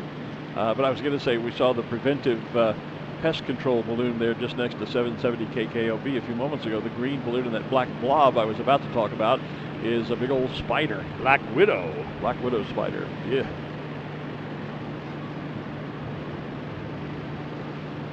So our intrepid reporter Ruth Lind is doing double duty here. She's working with us, but her primary duty is she is the commander-in-chief, as it were, of the Gas Balloon Command Center, and she's now inside the Gas Command Center with an interview for us. So Ruth, take it away. Thank you, Glenn. I'm here, as you said, in the Gas Balloon Command Center. Working the shift this morning are Cliff Tweedy and Carolyn Lilly. And what they are doing is monitoring the locations of the gas balloons, and we are monitoring them on a number of fronts. We're looking at weather, and if Tom shows Carolyn's screen, her screen is showing the balloons with the wind speeds and the wind directions. I hope you can see those little streamy things. Yeah. That's a technical term, little streamy things. It's like clumpy clouds. So, I'm not sure if you can see it on the screen there, but we can see the state lines on the screen and some town names, so we know where they are. We can see that, yes. One of them is in Dalhart right now, which was the site of the infamous pig farm landing. But anyway, over here on Cliff's screen, when Tom gets over here, Cliff has the same map with the same streamers that show the balloon, those colored lines, but Cliff is looking at sectional charts, so we know when the balloons are going into controlled airspace. Cliff, would you tell us what happens when they are going into maybe not some of these smaller airspace areas, but some of the larger cities such as Oklahoma City, where they may be going later today? What we will do is give a heads up to the appropriate controlling agency. We'll give Oklahoma City Air Traffic Control Tower and ATC a call. Just let them know that they've got some balloons out to their west coming in possibly through their airspace, and just to give them a heads up of altitudes and stuff. Normally balloons have a tracking transponder, but if it's not working, we can't tell that. But we can just give a heads up to those controlling agencies of what's going on and what altitudes, the range of altitudes that the balloons are tracking at. Thank you, Cliff. Another thing we do here in the command center is maintain regular communications with both the pilots and the crews. Carolyn, who have you been talking to this morning from some of the teams? Absolutely no one. It is all quiet. Quiet is a good thing. Tell me about some of the calls you've received in the past and what a typical crew call might be. And you'll want to look at Tom while you're talking about this. Hi, Tom. Normally they're going to call and they're going to ask questions on what airspace they're headed towards. If they are not sure, they have their own weather people that they can get in touch with to see what type of weather they're getting into. But they're going to make sure that we know where they are. If their trackers are not working, they're going to call us and give us a position and altitude and let us know when they land and if everything's okay at landing or whether they need some help. Thank you, Carolyn. Now on the wall over here behind us, Tom is showing you some of the information that we reference on a regular basis. These are all people we would need to reach out to here in the command center, including the larger aeronautical charts here for the wider areas, and then all the different people and different agencies that we might be calling. So that in a nutshell is, I shouldn't say in a nutshell, I should say tip of the iceberg of what we do here in the command center. And we will be back here in the command center later on through the America's Challenge gas balloon race. So for right now, we'll send it back up to you guys in the hot air. Thanks, Ruth, and thank you for that little. I've never been inside the command center. That was quite interesting to see all the work that goes on behind the scenes. It used to be very secret inside there. Well, it was kind of like a super secret announce tower. Yeah, and plus you had to have the secret handshake and knock to be able to even. In fact, yeah, it was great. But no, that's a fabulous look inside there. Thanks for Ruth and to the team of the command center. They do an untold amount of logistical work to support those teams and deserve a lot of credit for doing so. Can you imagine calling some little town in Canada or up in the Northeast and said, so a gas balloon is about to land in your city or right outside your city. Yeah, what kind of joke is this? Those are the stories they tell. I could tell you a story about one year I was manning a command center for Dr. Bill Bussey, one of his world record flights. And I actually had a telephone conversation with via radio with a tow truck driver who was helping us to organize the chase crew. Yeah. So yeah, you end up talking to some interesting folks in the course of working a flight like that. our XTO balloon as time flies. Ted Mays flying at it first. Splash and Dash in the Rio Grande there, I think. Yep. Just about were. So we're right over there looking down on the bosque. That's the tree, the forest area there. And a couple of... there you did. There, yep. So the idea with a splash and dash is to get low enough that you just skim the water and you get the bottom of the basket wet without getting water in with your feet. So let's see what happens. Let's see what happens, because otherwise you could do a sink and dunk. Yep. Where you stick. That's not pretty bad. Good. That's pretty good. I remember a famous video we saw at a safety seminar one year where balloons were coming in over a tree line and then dipping down into a lake, and one guy came in and you knew it was trouble because he's solid on the burners all the way down, and the entire basket disappears down below the water. It was, and I've seen that happen in real life, and down in Mexico at the event in Leon, where somebody literally put the entire basket underwater. A couple of quick shout outs I wanted to get to on our comments on the Facebook page. One got my attention. Dina Lee says, wouldn't it be cool if Tall Steve dropped a marker on the announcers on their next flyby? Don't be giving Andrew Holly any ideas. Just if he scores on the announcer, he's going to provide some trips. Not win trips, but he's going to provide trips. We're going on vacation to Italy or somewhere fun. And then immediately following that, Corley Leonard says, this is so much fun. How can we follow you to other balloon fiestas? Well, Corley, both Art and I announce a number of other ballooning events here across the United States and me internationally. But this is the only event that does live streaming. Balloon Fiesta Live is unique in that regard. Albuquerque is the only event that does it. So you would have to basically just attend some of the other events where we are the announcers on site. But there we're just talking on a PA system to the crowd that is on hand. We don't do any other live streaming. I'd love for other balloon events to do that. I think maybe Sky Safari would be a great opportunity to do that. But I'll bring the whole team. Production, pack your bags. We're all going over to England next summer, and we're going to live stream Sky Safari. You know, I think we know how to do it. I know we know how to do it. We just have to capture it. Maybe we can grab Andrew as he comes by again and Tall Steve. Well, maybe that's it. He drops a marker here. He just hired a production team. An entire. Yeah. Quick, can we put out an X up here somewhere? Because Andrew will throw here, out. I'll just hold we'll just put our arms out and make an X that way with it. But yeah, unfortunately, this is the only, or fortunately, whichever way you look at it, this is the only ballooning event in the world that does, to my knowledge, that does live streaming of this nature.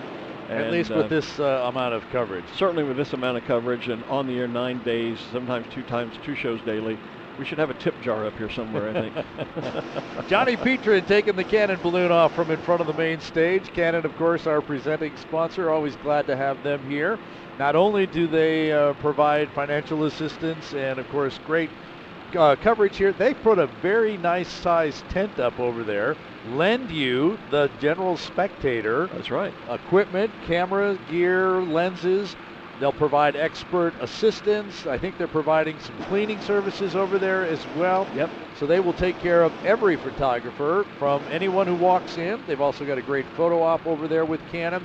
And all of our official photographers are outfitted with Canon, professional Canon gear as well. That's right. So that we can take the thousands and thousands of pictures. I talked to one of our photographers yesterday, and he was headed back to his hotel room to start editing the 1,500 pictures he took just yesterday morning. Oh, my goodness. Wow.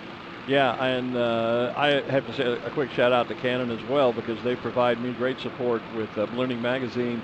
I now travel and have it here, a Canon M50, which is one of the first of the line of their mirrorless cameras. Those of you that are photographers will know what that is. And if you don't, go see the Canon tent, they'll tell it to you. Go see the Canon folks, and they'll share it with you. But I use it as my travel camera and my primary camera for shooting for ballooning.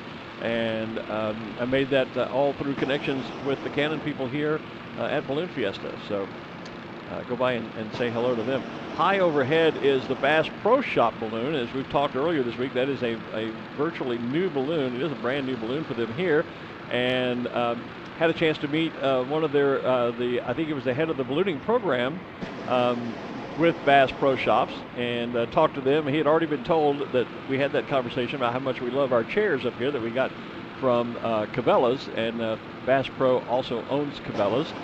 You might think they're competing organizations, and I guess in a sense they are, but Bass Pro actually owns them, and their balloon is flying high. Had a chance the other night to have dinner with their pilot and crew chief and one of their marketing people, and so this morning got to meet another of their balloon marketing program people.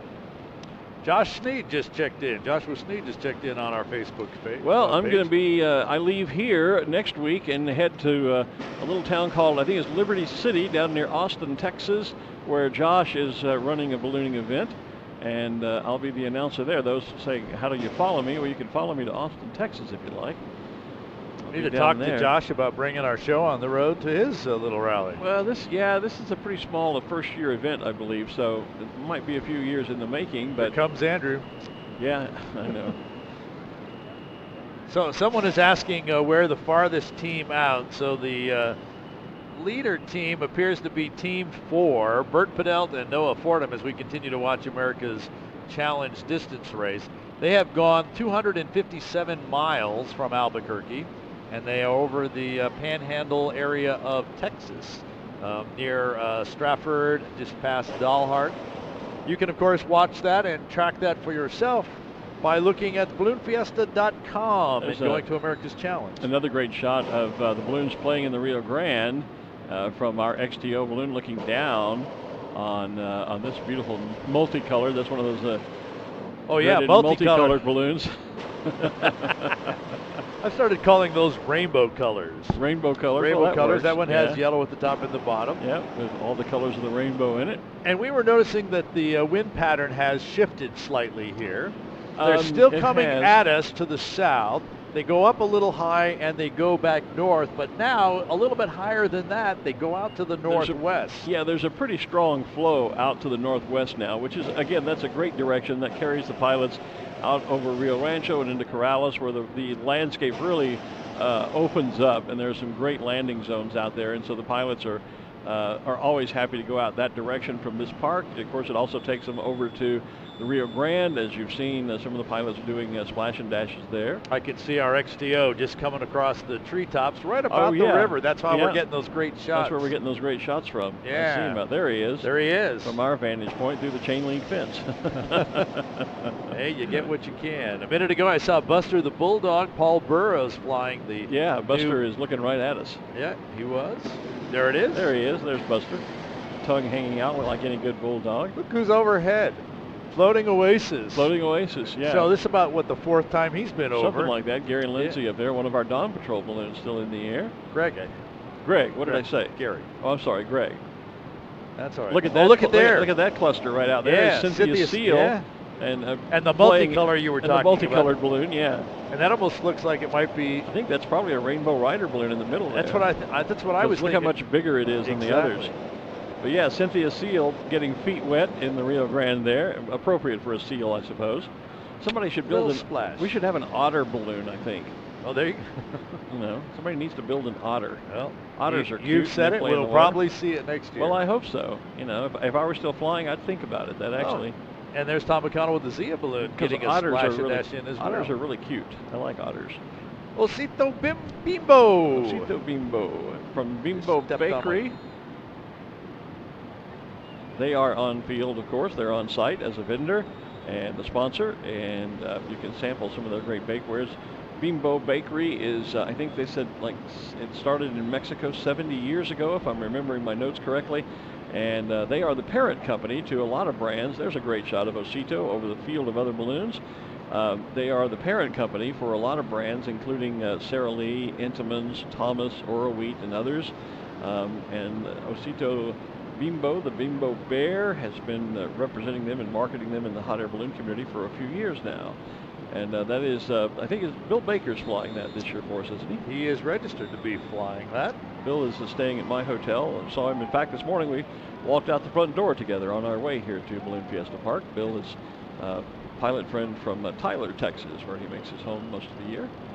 I saw Bill in the sponsor area just yesterday. Didn't get a chance to say hi to him. He was kind of on his way out as I was coming in the other door. Well, and Bill is also, we've talked about Johnny Petrin, won the exclusive cup over at Longleaf this year.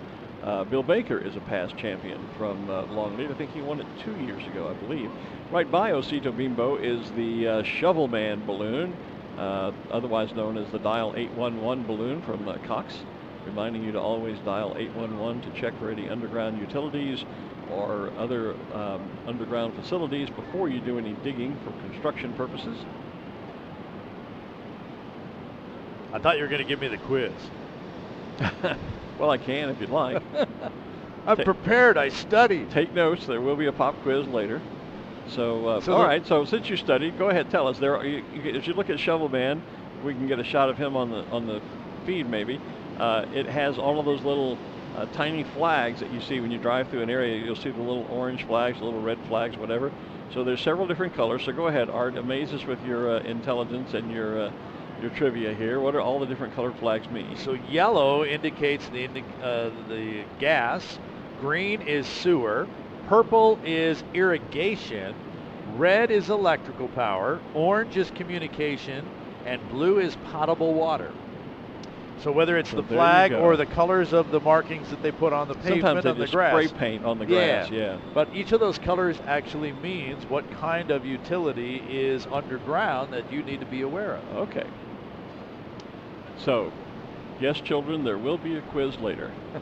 There's a great shot looking back at the field from our balloon cam. Yeah. Thanks to... you can see the sun is still not over the mountains. It's still not hidden behind the sandias. And there. the pink has gone away from our clumpy clouds. Yeah, we've lost our clumpy clouds, our pink clumpy clouds. That's a shame. That was pretty. But if I look out west, I can see the shadow receding towards us from the... so the sun is getting up. There's a group of really fun balloons on screen now. There is just launching is Orv Olivier in his global balloon with all of the different races of children holding hands around the world. And if only we lived in a world that was that utopian. Earthchild, the Earthchild, official. the name of the balloon, yep. And then just passing out of view as he's flying, as he's launching, was Tammy Foley in Tamo, the pink camouflage balloon. And just beside it was Princess Nellie, the third version. There's Princess Nellie, the third version of that. The first was a white balloon just called Nellie. And then the second one was a gray elephant balloon called Nellie B. And now we have the third iteration in pink with the tiara, and that is Princess Nellie, and brought to us from Belgium is that balloon. So the sun, we're speaking of the sun, it just hit the balloons right above us. Yeah, which so means we'll it's be not here far from coming up over the sandias. Yep, it'll be on the field here momentarily. Another fabulous shot of the sky filled with balloons. Absolutely. Just another Chamber of Commerce kind of morning here. There is Puddles, the little male penguin. No eyelashes. No eyelashes, and that'll be Chris Libacek from Alaska flying that balloon. One of, if not the only, active balloonist up in Alaska. I think maybe there's one or two others.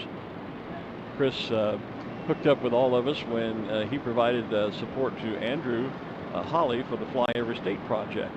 There's a great shot of Christ the Redeemer. Yeah. Awesome camera work. And there's the your black sheep. There's the black there sheep. It is. There it is. I got nothing else I can get a screenshot and grab it. But yeah. Okay, truck. Can we go back in? Just before I got to put. Come on, Gary. Get me back to the black sheep, please. They're going to get you a tight shot of it. Because I'm going to take a screenshot off our monitor. At least I can send that to my friend. There we go. Look at that. And then maybe, thank you. Okay, truck, you're good. We take requests. Absolutely, and we do. honor them. Yeah, nothing like the talent directing the production team. Hey, it'd be a nice time to just give a great shout out to Windfire Productions. Absolutely. They are our production company. I'll tell you, the product we put out last night on the gas balloon race I thought was extraordinary. It was fabulous. It was largely due to their efforts. We've got a great production team here, and I mean, you couldn't, I don't know of any commercial broadcasting outfit that could probably do what we do and match us for the quality of the product. So and as really proud to be a part of this team. You bet. As the executive producer of this entire operation here. Kudos to you. I have, well, thank you very much. I have, we need to do this and we need to do that. And Gary Williams and his son Stephen Williams have, and their whole team have just said, okay, we'll figure out how to do that. And they have made every one of those challenges that I've thrown at them work. Plus, really appreciate working with them. At the risk of making a sexist comment, they give us the two loveliest camera operators to work here on the tower with us, while all the ugly old guys are down doing all the remote work. That's it. So thank you for that, Gary and Stephen. It makes our morning much nicer. Now we can start to see the sunlight on the balloons, and the colors always just pop. Is that Justine that just turned and gave us a little grin because I was because we were talking now about back her? to work, Justine. She's operating one of our two cameras here on the rooftop studio. And where's Jordan? Jordan was with us last night. She's been up and down here. She's been running as the PA assistant lead for us and making sure. Look at here, we're coming in right over the tops of the trees. Oh yeah. She's back now. She's back. Right in over the tops of the trees. I think we're going to try a splash and dash ourselves. Right. Well, I hope we do better at that than we did landing yesterday. No pressure. No. The pilot can't hear us. And who's flying our balloon for us now? Ted Mays is flying it. That's right. Yeah. I saw Ted at breakfast this morning. We pressed Ted into service after a little mishap with our pilot Tristan. Yeah. Crew got a little overzealous in celebrating his first official balloon flight as a primary pilot here at Balloon Fiesta. Yeah, you can say that what happened was the crew actually was so excited for him and with him that they gang tackled him after landing and broke his collarbone. So he's down for the count now, not flying this weekend. He has been coming out though, and it's still his balloon. And he was out yesterday and waved to us on camera and all, in great spirit. So yeah, but just of all the ways to take yourself out of the fiesta. So here we come. All right, here we are. We're about to get feet wet. Yeah. Pick your feet up. Hope you're wearing water-resistant shoes. The good news is the Rio Grande is not very deep. It's not. No, that's true. Yeah, the name Rio Grande is almost a bit of a misnomer for that river because it isn't the grandest of rivers. And what we should see is just a little bit of a wake. Got a little lockup on the screen there. There's a great shot of the black sheep taking launch. I'm going to grab another one of those screenshots. I could almost, in a minute I will. Now we're back in the trees going across the brush more than trees. Hey, they're trees and they're mighty rivers in name. Right, absolutely. Hopefully I'll get a nice shot of the black sheep as he comes toward us. Look at all the balloons down in the river. Yeah. And what you'll also see in the river, we haven't seen them yet this year, but a lot of times there are guys out there on airboats and whatnot. Airboats, canoes, paddle boards, anything that'll float. They get out there and play in the river and just sit there and wait for the balloons to come to them. I was reading that there's actually a company now that for Balloon Fiesta will put together a package. Well, they'll take you out on the river for about 4 hours and a few bucks. They'll guide you down the river and where things are going. The other day when it was foggy, I saw a whole bunch of those boats getting out of the water, and I thought they didn't get much of a show, but they are getting it today. Boy, but look at the rainbow that we're forming out toward the northwest. What an amazing shot that is. And look at that. There's the sun just peeking up over the Sandias, all the balloons in silhouette. That's a gorgeous picture. Get ready to wave at Tammy. Yeah, Tammy Foley and the Tamo balloon. The Tamo balloon, the pink camouflage balloon. Although she may climb up and turn before I think she's going to climb up and get that feed out to the northwest. Here's one of the many chair balloons or chariot balloons. So this is a two-seater, and on the sides are the propane tanks. The fuel. Yeah, they're waving down, strapped in there. Usually smaller balloons. The other thing about those is that they tend to land backwards. Right. Because of the way the reinforcement on the chair is. And so they'll turn the balloon. They've got a turning vent in the balloon. They'll turn it or they'll rotate the gimbal depending on the style of that balloon. Yeah, you don't want to land face first.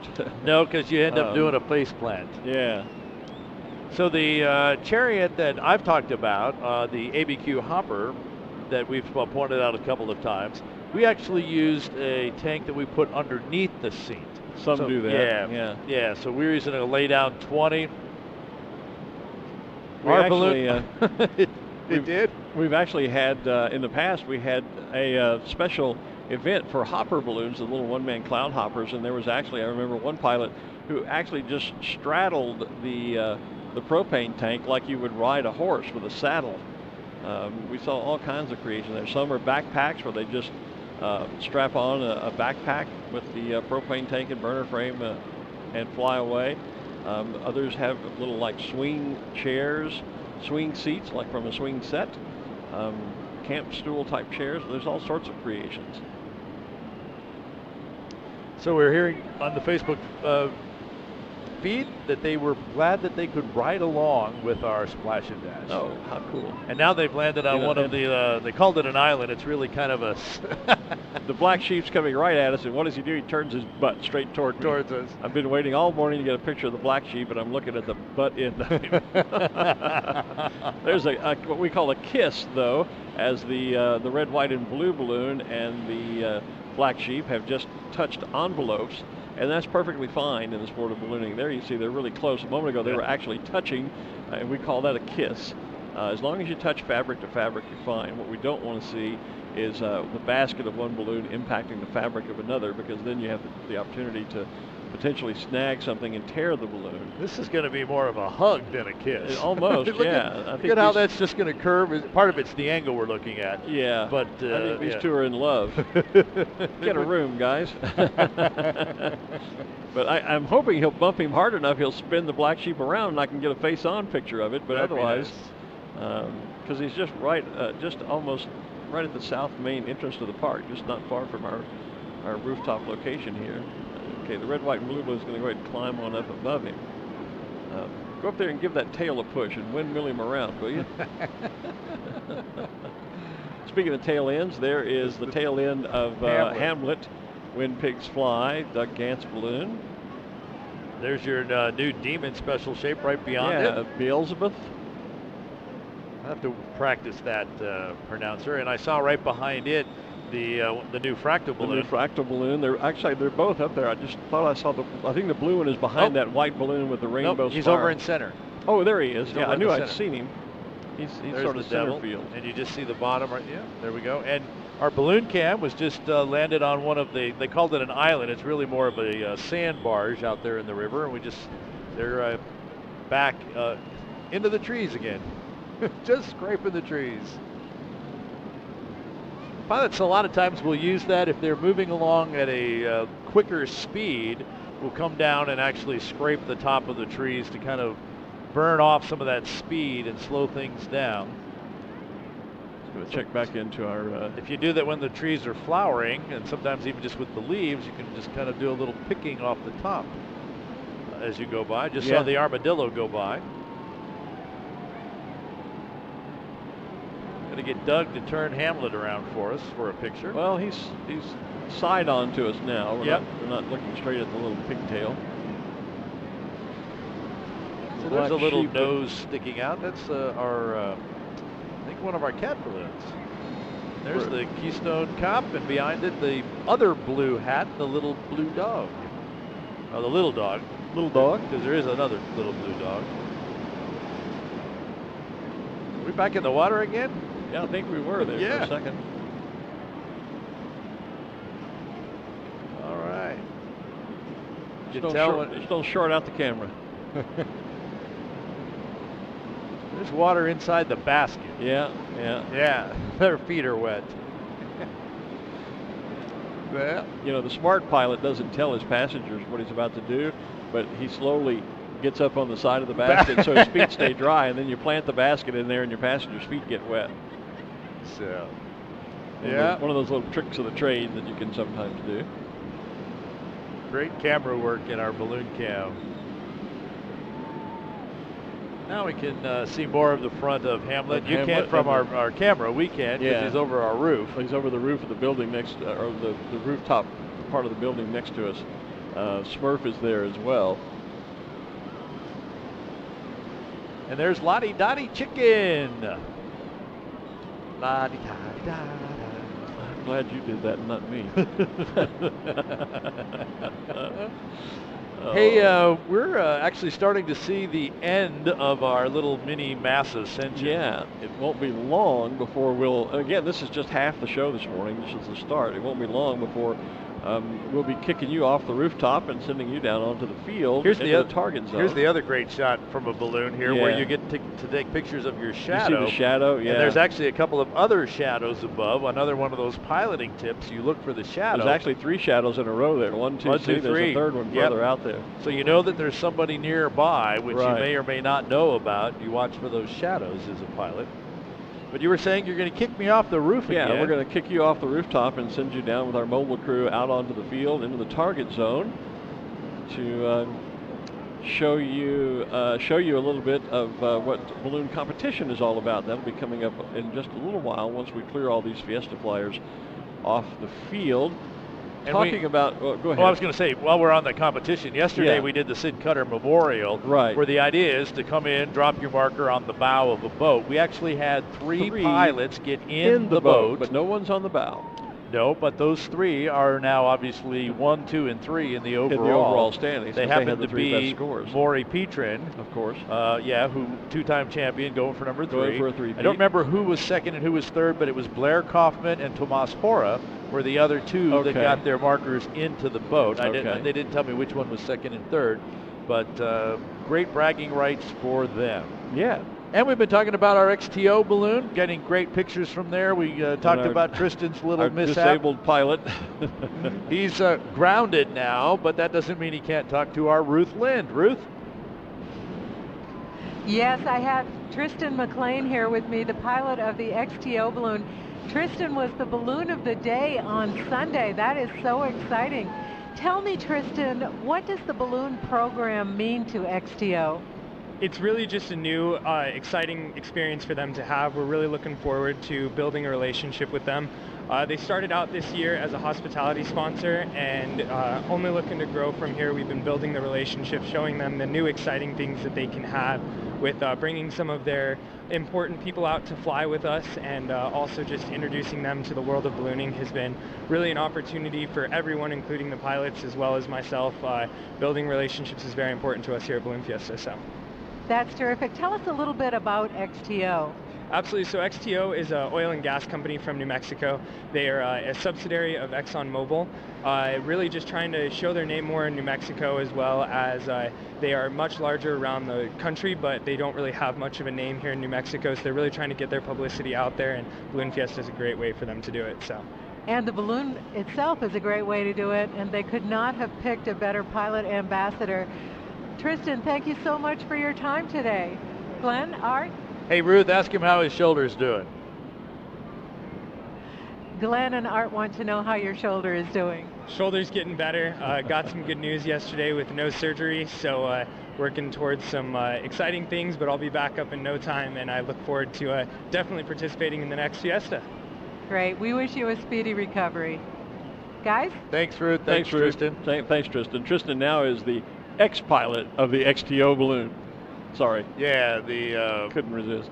Pilot in Chase Chief or something like that.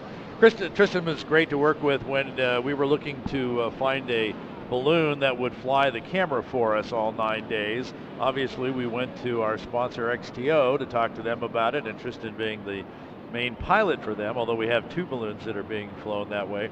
Tristan was like, oh yeah, let's do this, let's get it done. And so we continue to fly the balloon cam, which we're actually seeing a balloon coming over a little residential area. This is a shot from the sky, watching someone else drop in. Not sure that they'll land there or continue to fly on.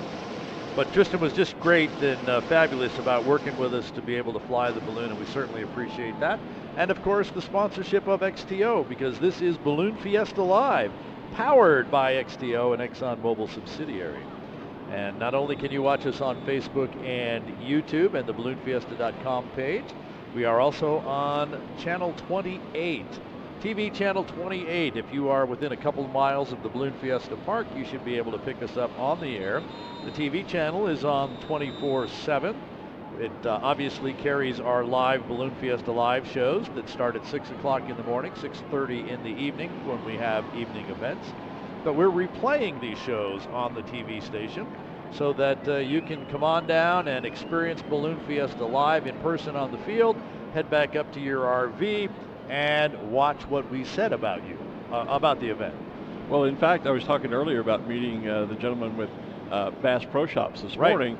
He saw the shout out that we did the day before. Oh, nice. When they first launched. He saw it on our broadcast, and so that was kind of cool to hear that they got great feedback and enjoyed seeing us talk about them on the feed.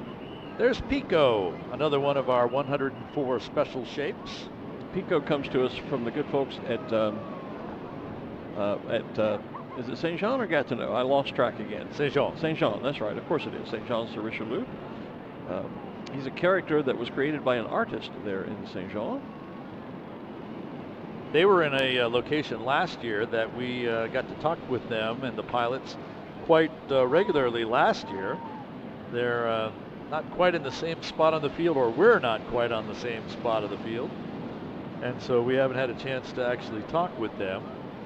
But you could go back and watch last year's shows on our Facebook and YouTube page. The best way to get to it, of course, is just directly from balloonfiesta.com. That's the quickest way. Yeah, It is. Everything's linked there. All the links. I'm continuing to link this year's shows right on the page. You can watch the feed there. Everything is just all put together there. And you mentioned Mr. Fish. We saw that kind of stretching out earlier. We were talking about the different ways of inflating balloons. There he is standing up, Mr. Fish, on the far north end of the field. Sorry, I'm doing some social media stuff here while we're talking. That's how you are. Well, you know, hey, it's all in benefit of Balloon Fiesta. It is. Tweeting out some pictures of black sheep. There you go. So just a couple more balloons to get up in the air. Oh, look at the line of balloons in the river. Yeah, oh, look at that. Wow. Pat says on our Fiesta feed, on our Facebook feed rather, says, good morning from Rio Rancho, New Mexico. We're going to the Fiesta Thursday. Well, they're coming to you today. Got the best of both worlds. We'll come to you today. And open you your windows, go sit out in the yard, and they'll be there. Look at that crowd of balloons over there. That's just amazing. Yeah, it is incredible. Wow. It is, yeah. And just enough of a, not a true box, but one that's going to be able to let it just kind of slide around. There's enough maneuverability that some of the competitors may try to make more than one pass at the target. If they don't like their first pass, they may try to do a little bit of maneuvering and work themselves into a better position, and that's coming up still. Look at the sky. Look at that picture of all those clumpy clouds. Oh, that sky. No. I'm sorry. I was looking up. I Pretty looked up balloons. when you said look at the sky. I looked up and went, wow, look at all the clumpy clouds. But you're looking at the sky full of balloons Full of monitor. balloons. Yeah, out to the west. They are all coming your way, Corrales and Rio Rancho. A few minutes ago, we saw one of our new special shapes, a little turtle. That would have been Pokey. We've a little slow on the uptake for me to find remember the name of it. Oh, but our crew is right on it, because he's there right he is in front of the main stage there at the moment. Yeah. And they may be moving him to stay static, because what will happen now, some of the shapes, any balloon that wants to can actually land over there on the east side of the field along Main Street and stay static as we begin to. Good morning. Tiger Paw might want to put a little heat in that balloon. Good morning. Low buzz over the end. Yeah, that might be a little lower than the officials like. I see. Yeah. Well, we have these 75-foot pylons in the corner that we've talked about. Yeah. And that's a little bit. Well, I'm sure someone knows how tall this. You see what they're doing? They're taking pictures of him. I was going to say. We saw. They caught him as well. Yep. Yeah. I think that there's a banner number going to be called to the tower in the morning, because all the officials over on their tower were paying attention. If you're going to be low over the field, don't be low over the officials' tower. That's right. That's the one place you don't want to be below minimums at. That's it. They're all watching. So yeah, I think we'll hear a banner number. Now there's, is that a raccoon I see? What is that? It looks like a black mask around the eyes. I'm automatically thinking Rocky Raccoon. It is the raccoon. Oh, there's the front shot. I don't think I've seen. Is that new? I don't believe I've seen that before. Well, it must be, because it was just built. Well, that would be a clue. It's a 2019. I'm glad I asked that. Yeah. Luis Silvestre from Brazil. Where else? Where else? Yeah, has brought us the raccoon. Look at that shot. Oh, wow. Oh my gosh. Oh my gosh. Look at that. Oh, man. What a day to be playing on. You know, these are days It when looks like there's about 4 on the water in addition to everybody else going oh, over. Yeah. You know, since I retired from flying, I don't miss flying as much as I thought I would, but there are days when it really pulls at you that I don't do this anymore, and that shot is one of those days that makes you. It makes me sit here and think, wow, I really do miss flying balloons. I'm still obviously very actively involved in the sport, but because of my bad knees, I quit flying. But boy, seeing scenes like that makes me really wish I were back in the basket. There's Jupiter Man on the left. I was about to ask, what in the world is that? That's Jupiter Man. Okay. He was new last year, and we did the same kind of thing. What is that? Who is it? Where is it? And we finally figured out it's Jupiter Man. Okay. I really like the raccoon. That's nice. And most of the time, these guys build these balloons in Brazil and bring them to the U.S. If I were in the market, I'd be thinking hard about that. I like that. In part, it kind of reminds me of my cat Ranger. Oh, okay. My Maine Coon kitty Ranger is black with some gray in him, and it kind of reminds me of Ranger. They should rename the balloon Ranger Raccoon. There. Buy it. You can do that. I could. Thank you. Competition's going to run from 8 until 9 this morning. Okay. So kind of a shortened competition then.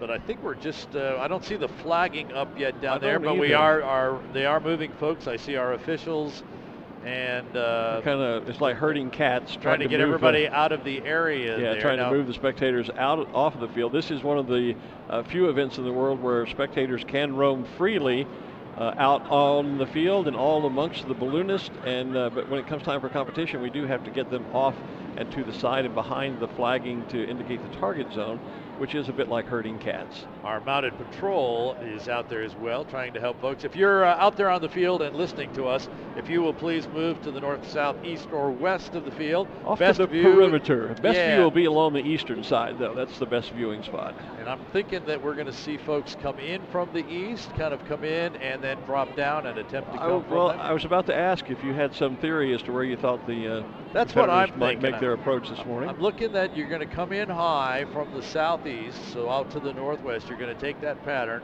fly out over the north end of the field, drop down, and try and come straight to the south, which is going to be tricky. How do I go far enough to drop and come back? When do you drop? That becomes the tricky point. And how fast? Yeah. Yeah.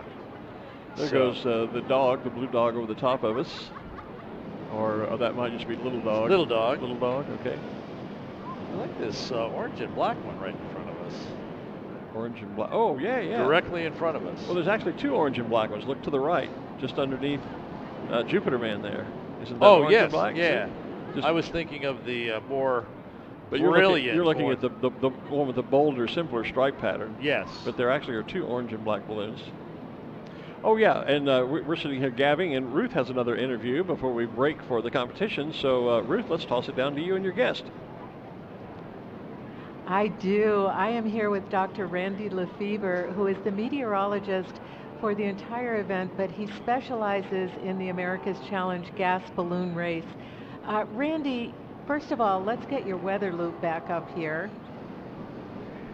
And Randy's going to tell us a little bit about the process of modeling and forecasting.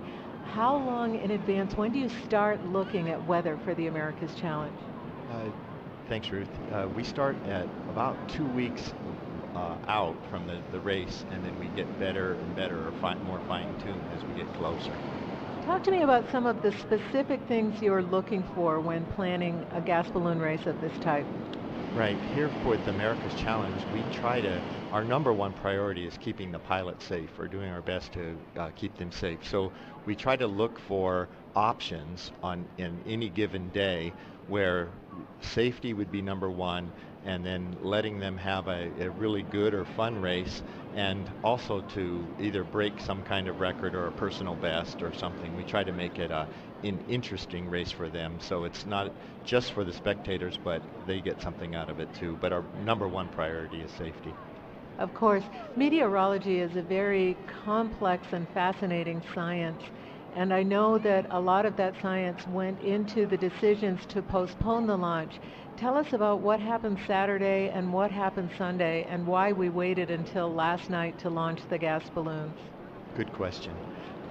So we knew coming into America's Challenge this year that we were primarily looking at 3 days. A Saturday launch, a Sunday launch, and then a Monday launch. We figured that Monday launch would be the best, but we didn't want to give up a first good opportunity. So that's why we didn't call it right at the beginning. So Saturday was an absolutely beautiful evening for inflation and launch. But again, our number one priority is the safety, especially in that first 24 hours. And on this Saturday, even though the evening, the inflation and the launch would have been spectacular, all the balloons would have gone into Oklahoma where there was severe weather. And so we didn't want to launch them into severe weather. On Sunday, we said, okay, we can come back and do Sunday. That'll be a fine thing too. But we knew there that we would have what we call canyon winds. It's a wind condition here local to New Mexico. And with those canyon winds, we knew that even though the inflation might have been acceptable, we figured that the canyon winds would come in, and they did. And for about a 3-hour period, right when we would have been launching, the winds went up to 25 knots, and that would have been not very good for the launch, the gas race launch.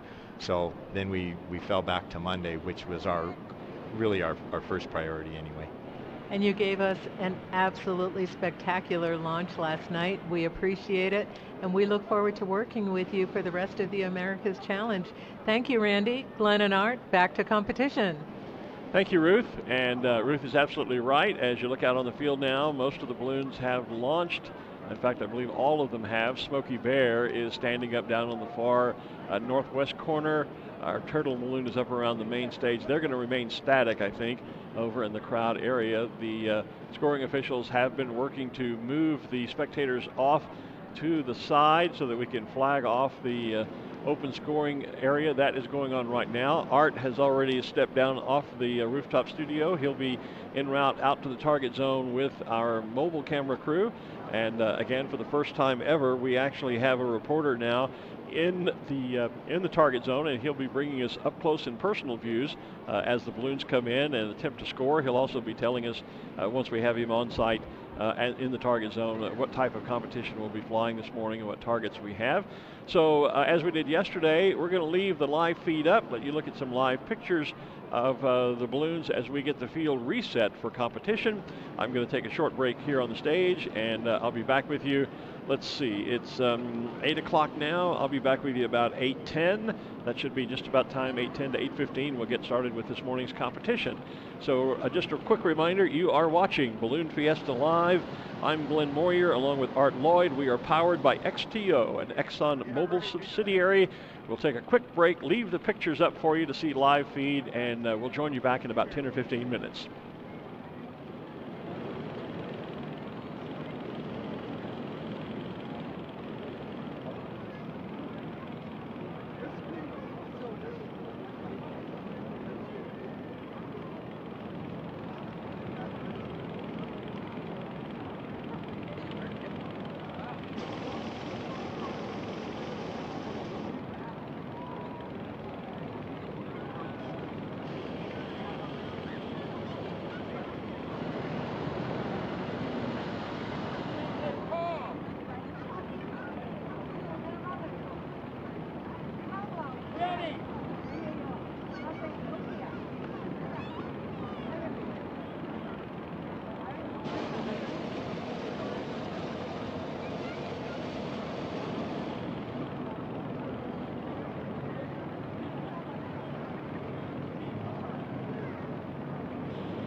That's what everybody in Corrales sounds like.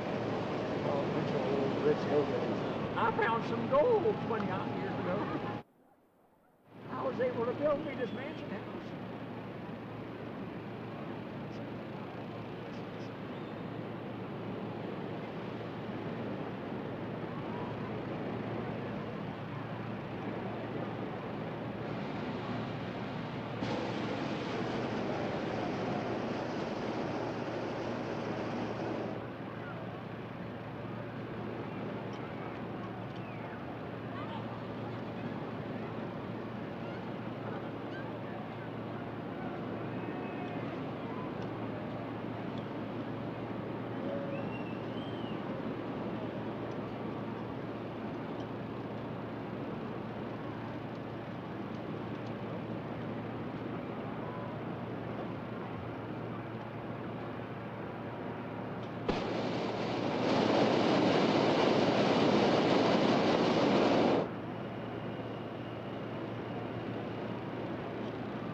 And welcome back, ladies and gentlemen. You're watching Balloon Fiesta Live, powered by XTO, an ExxonMobil subsidiary here at the Albuquerque International Balloon Fiesta, presented by Cameron.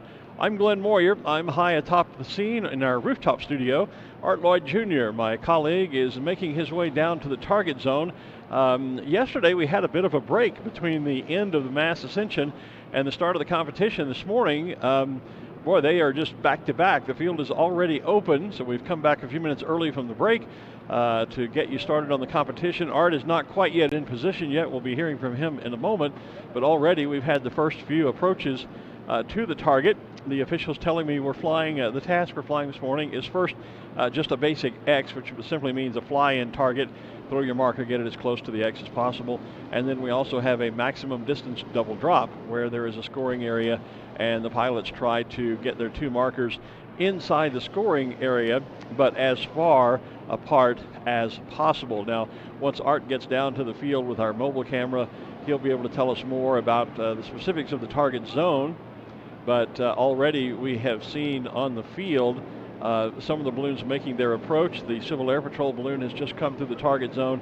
Pat Harwell is out there in his balloon Maverick. It is a Mardi Gras spiral balloon. It's royal blue with a Mardi Gras colored spiral of green, purple, and gold, the Mardi Gras colors. And he's off to the west side of the field. I haven't yet, Ken left his binoculars here, but I'll get mine out and see if I can locate the specific target that the pilots have the opportunity to fly to this morning from here on the rooftop. You're still looking at some great scenes of the sky filled with balloons this morning on the feed. And as we expected, most of the competitors, there is literally a huge rainbow in the sky from the southeast as the pilots are coming in high from the southeast, which is essentially back toward downtown Albuquerque, and then coming over the park and then attempting to drop at just the right time to get down to the target zone. Just trying to see, I can see already there's all three of the Hartzels, Joe Hartzell, Rhett, and Lucas, his two sons, flying their identical balloons. They're Texas Racer balloons. Here's a close-up on the feed. So I'm looking at the monitor now of one of the pilots coming across the target zone. I'm going to grab my binoculars and take a peek through them. Let's see if I can. That's the balloon that we're looking at on the field. That is a spiral. Okay, I see the X, and they're just about over that. It has a spiral of sky blue, royal blue, purple, and then sky blue, black, and pink. Just next to it looks like Joe Zavada, I believe, in his balloon. That's the black balloon with the silver, yellow, and white spiral. Number 156. And they are just crossing through the target zone. It looks like they're both just a little wide of the X. The balloon that is black with the checkered bands of reds, yellow, blue, and orange just almost right on the target. Joe Zavada has his marker in hand. It's a yellow streamered marker. It looks like he's going to throw back toward the X. Oh, nicely done. Joe Zavada just got a really nice drop right to the X. He's in that balloon you're seeing right there on screen. You probably just saw it. I was looking through my binoculars. So that's one of the two tasks. The next part is a maximum distance double drop, and I'm not quite sure where the target area outline is for that. Joe is a top competitor. Pat Fogue is there in the IMTS balloon, white with green and blue swirls on it.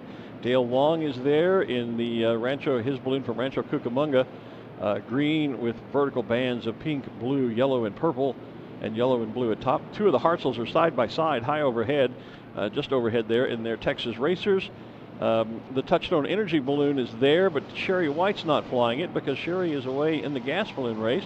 And Chris Savia is up above in that group in the Wonder Bread balloon. So a lot of balloons, there's a whole cluster of them coming in around the target right now.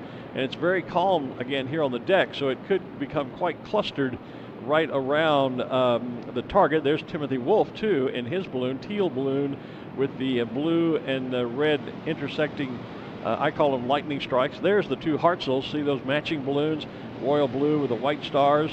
Don't know which of the two that is. There are actually three of them here. Father Joe, and then Rhett and Lucas, his two sons. Now that's Pat Fogue you're looking at there in the IMTS balloon. It's white with the green and blue spirals on it, or swirls through it. He is let's see, I've lost him in the crowd over there. My view blocked a bit by the Civil Air Patrol balloon that's landed here in front of us. There's a great shot of him on the screen. And then that's I think Thomas Wright. I think I said Timothy early. Thomas Wright in the other balloon in front that has the teal blue, and you see the red and royal blue. Third balloon dropping in between. That's Dale Long in that balloon with the yellow scoop on it.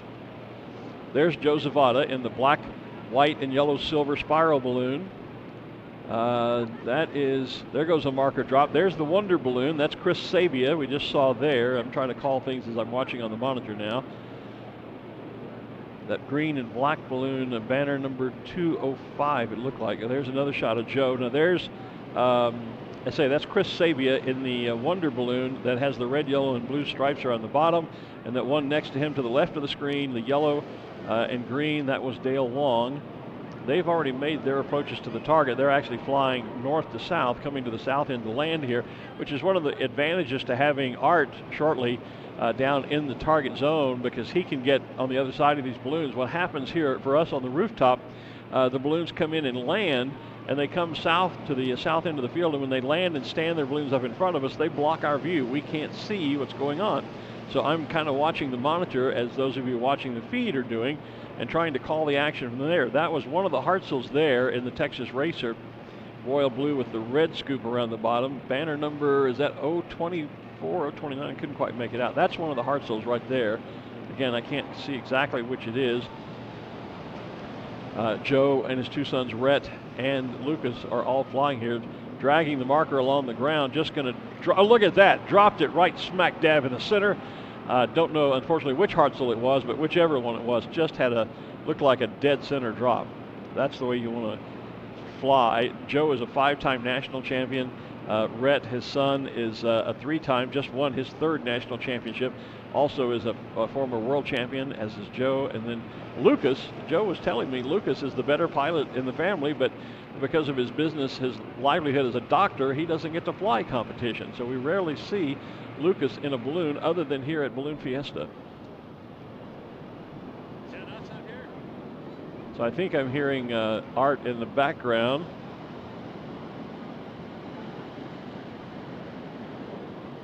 So I'm thinking he's getting close to getting set. Okay, so yeah, we just did hear Art, and Art, I understand you're live in the target zone now, so I'm going to toss it to you because my view is being blocked very rapidly by these balloons landing. So I said hi to Dale Wong as you were talking about him. The Hartzell balloons that went through, the first one was number 6. The one that did the drop right on top of the markers there was number 8. So let me make sure I know which one is which. It is the boys. It was not Joe. So that was Lucas that did the dead center drop. Well, I was saying, Joe said he's the best pilot in the family. So one of the windups here off to the side. This is Sean Rea, I believe, coming in the Sol Air balloon. He's got a great line. It's just an X out here today.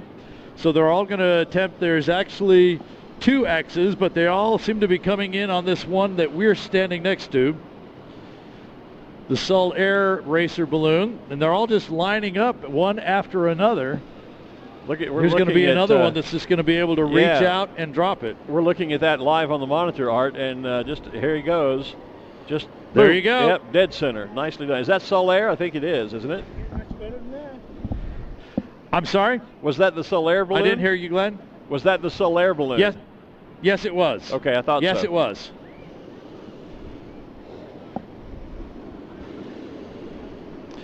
And banner number 228, red at the top with some multicolors and yellow at the bottom.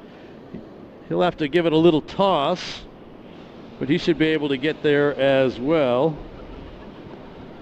That's 228. There's the throw. I'm looking throw it up from for up you. high, both coming in at the same side. 228 is a balloon called Skyscraper. That is Dwayne Osborne out of Phoenix, Arizona.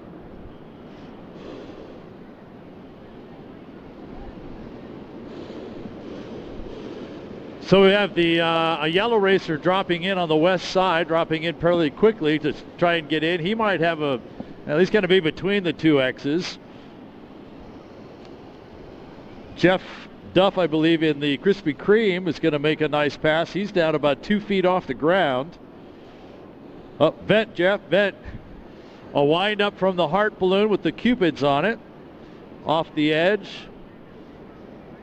The legs of the X are about 20 feet. And I can tell you there is a pile of markers on the center of the X and a few more. There's another one dropping in about a foot away from the Krispy Kreme balloon.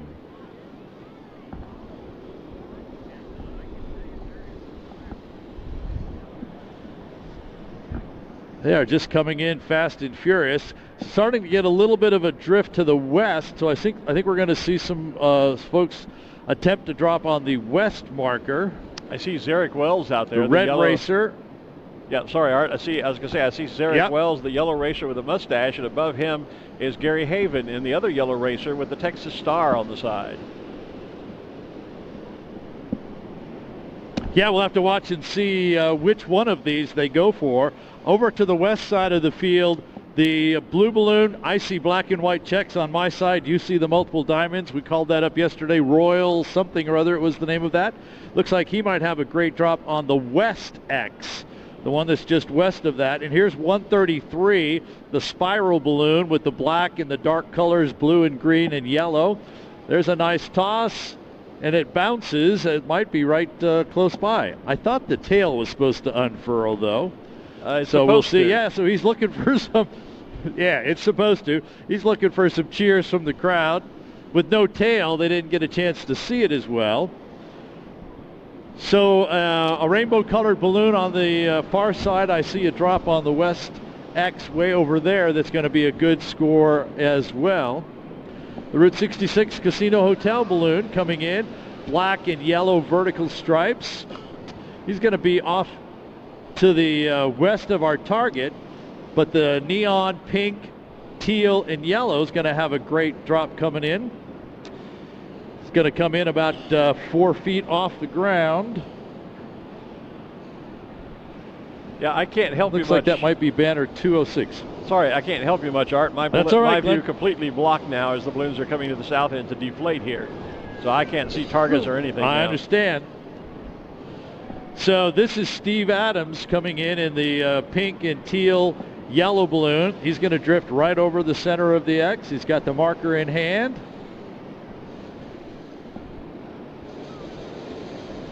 He still has one of those memorial streamers from our memorial flight on Sunday.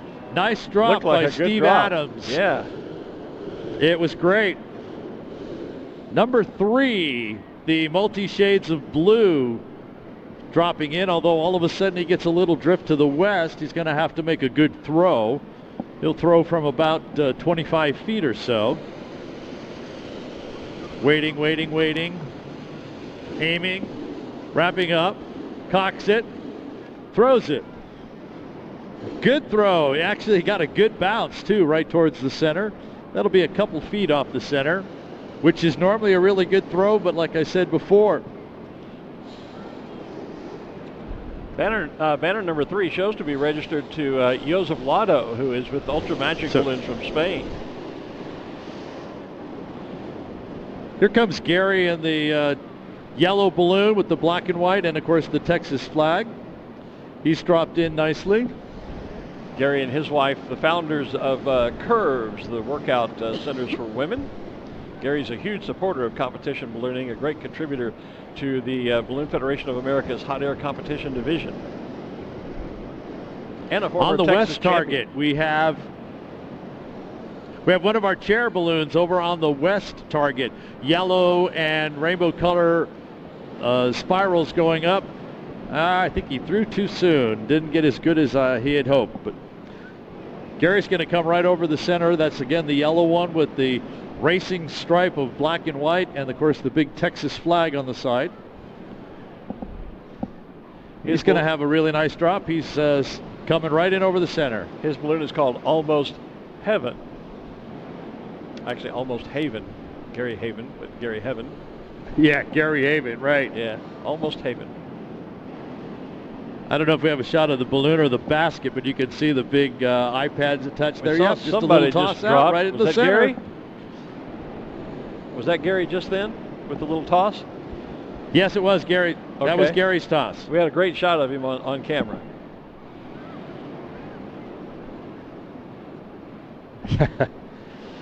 Good morning, Gary. I saw big Gary. Smile for the camera. I don't know if you... I saw Gary down at breakfast this morning. We had a quick word. We're looking at a great shot right now, Art, of where's Zarek Wells. Zarek Wells is going to be he's going to split the middle between the two X's.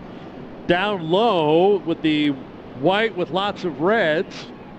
That's Ralph Kaiser in EOS. Blair Kaufman, who was one of the ones that got his marker in the boat yesterday, drifting over the top in the red, white, and blue with the silver stars. He managed just to have an east track. Now there's Zarek. Just keep talking about so many out here. They're all happening so fast. Actually, a pretty decent throw from Zarek from quite a ways. And Ralph's has dropped in there. So Blair is making a drop in, we got the two red, white, and blue ones coming in. The one I think we have on the screen is Craig Pendleton. That's the red and white darker checked. red. Yeah, versus the red and white stripes. The stripes are Blair and the checks is Craig.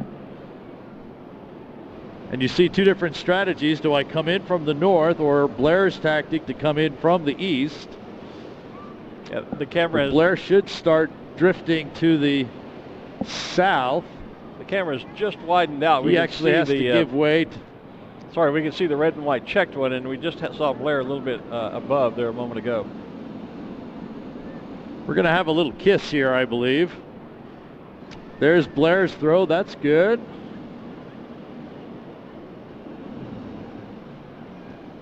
Now we see Blair on camera.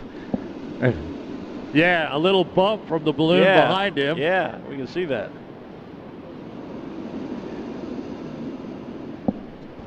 But fabric to fabric. Good morning, Blair. Yeah, you're right. You're in there.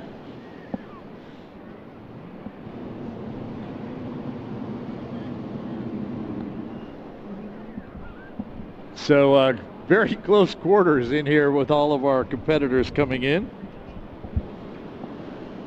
There's Craig's throw. He ended up getting caught up behind those other balloons and drifted off to the east a little.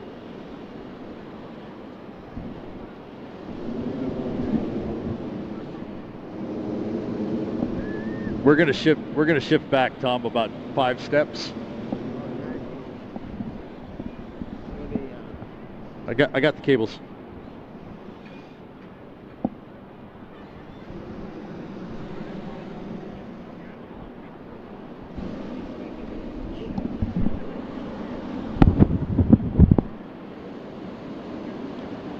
So number 218, rainbow with lots of yellow checkerboard spirals.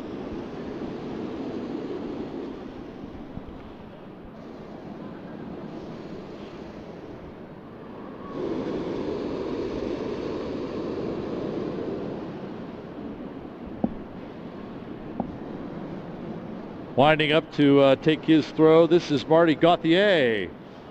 Nice throw, a couple feet off the X. Marty, is his first year here. Great pass. Marty is part of the Gauthier family, Guy Gauthier, and they're like the Petrons, a whole family of pilots there. Marty and Guy and Joey, Pat. Quite a few of the Gauthiers. He's going to drop right in on us. Nice throw.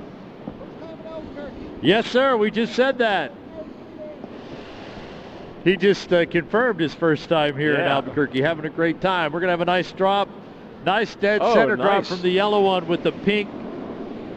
I was looking at it with the pink lattice work. Nice. Yeah, I was trying to find that balloon for us. Yes.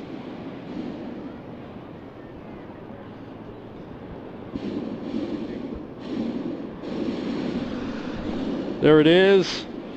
Anthony Haynes in Almost There, banner 49049. We're about to have another invasion of racer shapes. First off, probably the red one with the black spiral, followed by the Wyoming balloon, followed by a racer that is mostly black with purple and teal, and then, gosh, 1, 2, 3, 4, 5. We got about 10 or 15 that are all converging on this X right in front of us, all at the same time. Anthony Haynes, by the way, flying for... So we'll see if we can... Sorry, flying for RPS. I'm looking at the camera, the other camera view, and we can see the RPS banner on the side. That's that yellow balloon with the peak lattice work around the center. That scored just a few moments ago. I see Scott Appleman and Dos Equis getting into the mix as well. There's a Wells Fargo balloon in there, and there's another Hartzell balloon. I'm wondering if that's Joe. Well, when he gets closer, we'll figure it out. I think we had Rhett and Lucas pass by earlier, so that should be Joe. Big wind up here. About 20 feet off the edge. Nice Balloon Federation of America banner on the side of the basket. Rick Rack, so that would be Maya. I see Ken. Just got a little shift on the deck. I'm going to say, I see Ken drawing out there, Humpty Dumpty in the sky as well. Ken and his balloon that's yellow. It's a racer with the yellow with the red and blue intersecting diamonds. There's a great throw on the center. The black racer with the purple, teal, and white just threw it on the center.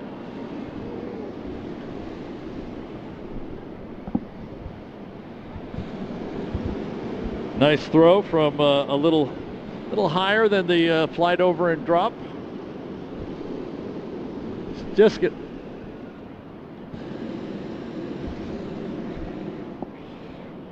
So that's banner 131.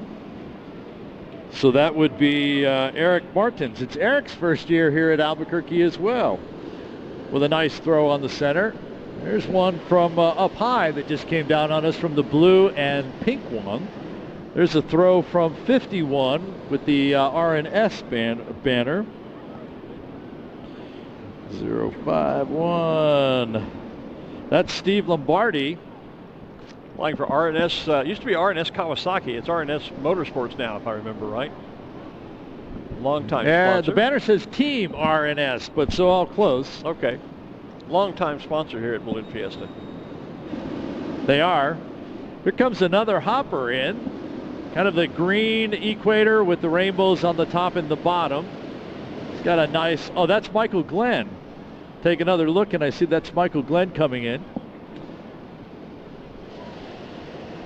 Scott Appleman and Dos Equis and Wells Fargo all of a sudden getting a drift to the east away from the X. They had a great line coming in. know you're really busy down there, but if you look way, way up to the northeast, there's a balloon tracking to the east, way up in the clouds. I can't tell who it is, but the yellow one with the maroon at the bottom? No. Really, really high. I'm talking about 10,000 feet up in the clouds, or just below the cloud deck. See it. Oh, I see it. I see the one you're talking about. Yeah, I do see it way out there. He's going north, not too high over the top of this, is Neil Smith at first light. I can't tell who that racer is that's way out there you're talking about. But he's really skying high and tracking Here hard to comes the Michael east. Glen. Great throw by Michael Glen. Nice He's job. just a couple of feet off the center of the X. Michael, of course, the rolling This pilot. other racer going to have another great throw by this racer that is rainbow colored. Right off the center of the X. Michael Glen, the Kind rolling of a black pilot, zigzag with all the other colors. as he is a paraplegic. He's confined to a wheelchair following a tragic traffic accident, and but well known as the rolling pilot. When he's not in the wheelchair, he's confined to a chair underneath a basket. Under a balloon, yeah. Or under a balloon, yes. You knew what I meant to say. I knew what you meant. That's it. So Wells Fargo dropping. Scott Appleman and Dos Equis winding up to see if he can get a throw. Might bounce off of the... it dropped just on the side of Wells Fargo. So this blue vertical one with some pink and lighter shades of blue. Looks like we'll have a nice pass in as that wind. Now they figured out that the wind has shifted to the southeast.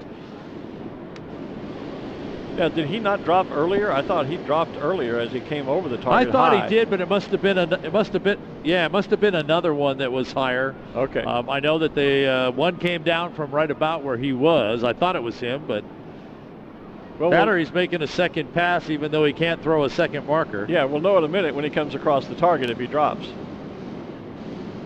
He's not looking at the target. He's just kind of flying in and looks like flying by. Because what's happening right here is that almost like when we started this morning, the first couple hundred feet are going one direction and you go up about 500 feet and you make a 180-degree wind shift and go back the other way. I see our yellow with the saguaro cactus on it. He should have a good line as well.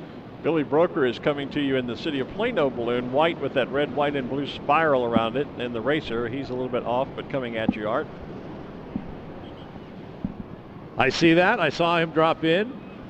Rich Lawhorn, you mentioned Humpty Dumpty a few minutes ago. Yep. Kind of popped up to get that little push back to the west so he could come back down around. So there's a kind of a very narrow little box here that some of these guys are picking up on and trying to make those last-minute adjustments. Craig Hayes is above you in the wind. They call the wind Mariah, the black balloon with the light blue band around it, and the Bears, and also out there Jeff Ashworth in the Slangia Racing Team balloon. So those are the folks that are going past the target. There's Billy Broker. We'll go off to the west, drop back down, and come around. Yeah, Billy's going to be pretty far north of the X here. Okay. He's all the way out at the north end of the flag. And yeah, that's Joe Hartzell, just dropped his. Pretty far off. He's in the target area, but not nearly close enough. Of course, if you get into the target area, that works for something. You still get points, so you're still in there. You just consistency, the name of the game in competition. Yeah, you don't always have to have a dead center Joe's drop. just going to drop it. Yeah. Joe's just going to drop in on the other side of our spectators there. It looks like Billy Broker in Plano is going to do the same. Yeah, I see Cosmos got stood up while we were out here. Oh, yeah, there. I see him, too, here from the tower. And, yeah, the wind has shifted. Jerry Holmes with... Go ahead. I was going to say, Jerry Holmes and Cosmos, and Judy Nakamura has stood Smokey Bear up down on the far north end. Yeah, Smokey was up just as we got started. I was about to say, though, the wind has shifted because all the balloons were coming down to the south end here to land and blocking our view. I can see you in the target again because now the balloons are drifting northwest to southeast, and they're coming over to the eastern spectator area and landing there. So they're coming diagonally across the target. Bill Bussey is above. You see his black racer with that forest green and kind of a sky blue or a dark blue diamond in the center, the racing balloon that should be not too far up above you. He's still a little bit north of us, okay. And he's moving to that east. So he's going to, if he wants to get to the X, he's going to have to go up and fly that pattern again. You can see many of them are doing that now. We have this nice solid blue balloon with the yellow crescent moon on it. Yep. He's going to be north of the target as well. So they're going to have to fly out a little bit farther to get enough west to be able to come back in. Well, so things have definitely shifted for our competitors. I was just about to say, Jeff Ashworth was dropping in a moment ago in the Slauncher Racer, but he's done that. He's gone further out west beyond the pylon, and if you look up high above him, the balloon Mariah, Craig Hayes, is really up there, and I think he's trying to get further west and get a little further south before he drops in to take that that diagonal easterly flow across the target. Because it looks like from here, Art, if you drop too soon, you end up north of the target. You don't get enough southerly push to get to the target. That's exactly what's happening, Glenn. You've called that correctly. And in fact, there's almost very little south at all. The direction to the is almost becoming east-west out here. There's a little bit of southeast in here, but most of the south looks like it has gone away. Look over to your left. So it's going to be tough for these guys. Look to your left, Art. See the AARP balloon? Does he have a decent line to the target? Is he further enough south? He will have a decent line to the target that's over on the west side of the field. Okay. Because, he's just a little bit north of the X. And with the wind shifting to the east, if he can hang on to get just a little more south, all of these balloons that are mostly in the middle of the field, they're north of the flagging out here. They're basically over the edge of the road or over parking. The Phillips 66 balloon that is out there is actually over the parking area, just coming over the edge of the field. But we'll keep an eye on AARP and see how he does on the West X. Turn around and look behind you. Look back toward the rooftop studio. You'll see high a balloon that is multicolored spires with blue at the top. He came in from the southeast, but he's coming into the target from the south. Now, he's moving a little west now. I don't know if he's going to get down there to it, but definitely flying a different approach than what the other pilots have done. Well, and if you look higher and probably almost behind you a little bit, there's Maury Petrin way high up in his racer attempting to come in. When I started out this way, he was to the east of our rooftop studio. Now he's west of it. And he's way up high. Way up high, and he is behind us.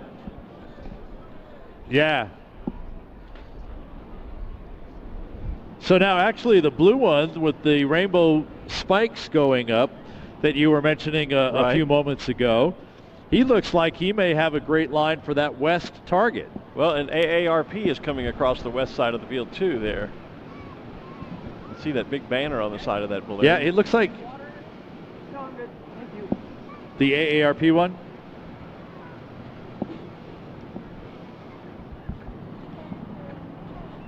We've got a shot of him on the camera just crossing in front of the, there's a good shot of it from your camera, I think, with the banner on the side. Yeah, that's Kurt Godlewski in Sunwalker. So he has actually drifted to the south and east of that west target. So I didn't see whether he actually dropped or not. He's probably going to drift south of the target and land. And now that blue one we've been watching, he has managed to get caught in the wind going back to the east, so he has lost his northern track that he had and actually starting to turn east. While AARP still does have a south direction, although more southeasterly. Again, that's Kurt Godlewski. I've spun around, keeping my eyes on Maury Peter, and he is still sky high, and he is moving hard to the east and a little bit to the south, actually. He's moving actually a little away from us, although it looks like he's beginning to descend and come down to a lower altitude. So he may be trying to drop down and make an approach in from the southeast. He's definitely descending rapidly now. I can see the balloon deforming a bit at the and beginning to actually rock a little in the sky as he's trying to get down just on the edge of just about over Alameda, it looks like. Yeah, I was looking up there and I couldn't find it, but he got way east. Yeah, he was moving pretty quickly, moving over toward the east, and he's been descending pretty rapidly. Seems to have slowed his descent down now, but still coming down. You can still see him rocking just a little bit. So I think he's trying to drop and get down into that flow now coming toward the field. Yeah. The blue one we've been tracking here for a few moments with the multicolor spikes going up directly over my head, going back north again. So while we thought he had a great line on the west target, now he's got a much better line on the east target. All right, well, good for him. Just watch out for markers falling on your head. 204. Yeah, I am watching, and he's got the marker in his hand, so he could very easily drop that. Yeah, we're looking on the screen, by the way. Actually, it looks, here it comes. On the screen, we were watching for a moment. And a little bit. Sorry, we were watching Maury Petrin. We had a good shot of him descending in his balloon. Go ahead, Art, sorry. That's Peyton Hogue in Feisty. And the again, blue one that with the multicolors going up. And now we've got Maury Petrin back on the feed on the screen as he is still continuing to descend, but now working his way much closer in toward the field. He's not quite overhead of us just yet, but he's coming this direction. And of course the clock The other one I'm going to keep an eye. Go ahead. The clock is. I was just going to say the clock is ticking on Maury because we're at 20 till 9, so he's still got 20 minutes, plenty of time. But he continues to descend and is now in that flow that is basically south, almost straight south to north. A little bit of maybe westerly flow in it, but not much.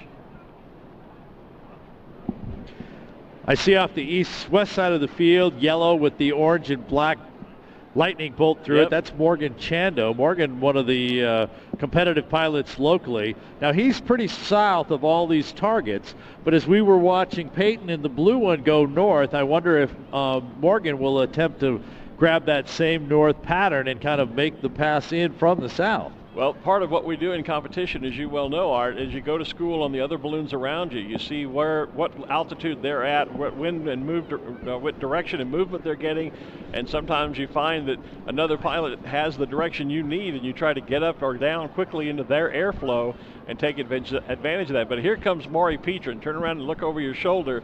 He's now just over the southern end of the field now, right over the Sid Cutter Pilot Pavilion, actually.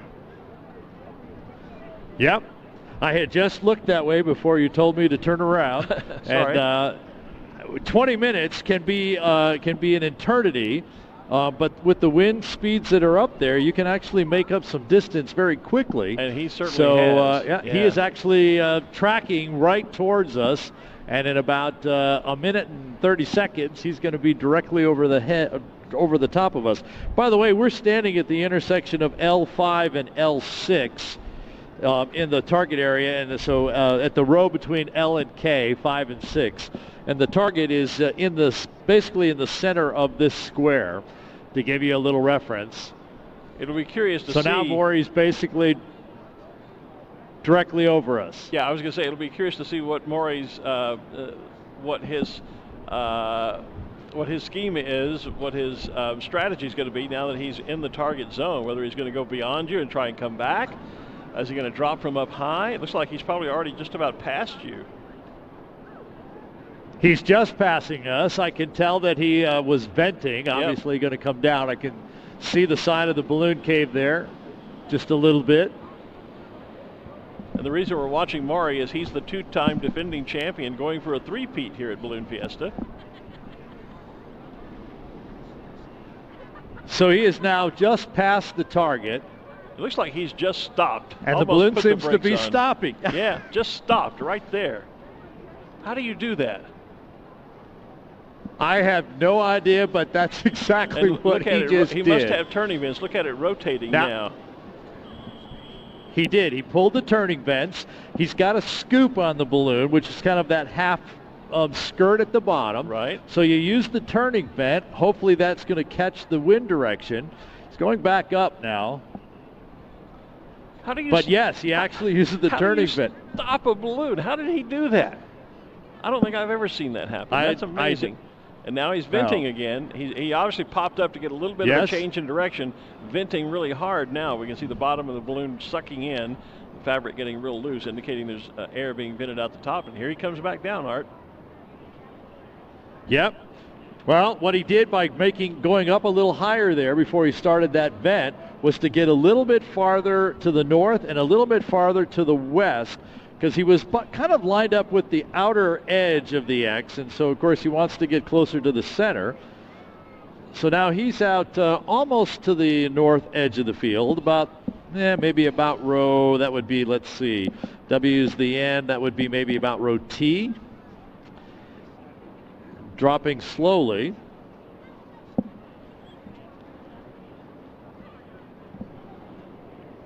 Even though I can't quite see his face from here, just the movements in the basket, the reach for the burner, the reach for the vent, the total concentration and paying attention. But look what's happening. He's starting to move too much east. Yeah, we can see it happening here on the roof. Well,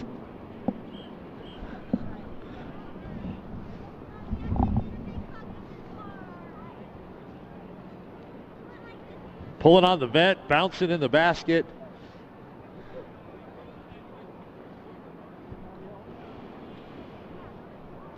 So he needs things continue to change. He needs a little south, doesn't he? He needs to come toward us. Is he a little north of the target, Art?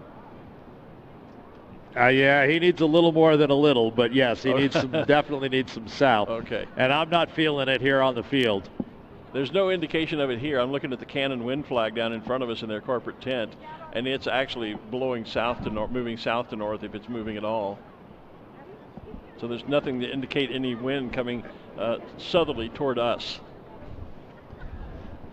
A little bit of southeast on the flags over on the far west side of the field, and if I look at the flags on the far north end, they seem to be more east, and that's kind of the wind that Moyer ended up in. What does the clock say? Let me just check here. My watch has about 12 till. That's not official. I'll look at my iPhone and get GPS time off of that. It is 8:47, so 13 minutes remaining. Well, like we said, he's got time to try another pass.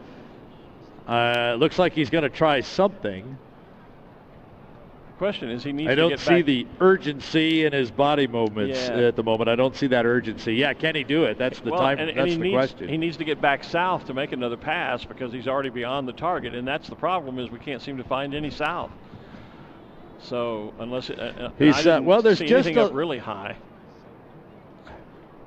There's just the southeast in there. So if you can get enough west, there's some south still left. But so now he's kind of stopped there. Let's see if that turns the balloon around in a different direction. There goes the turning vent.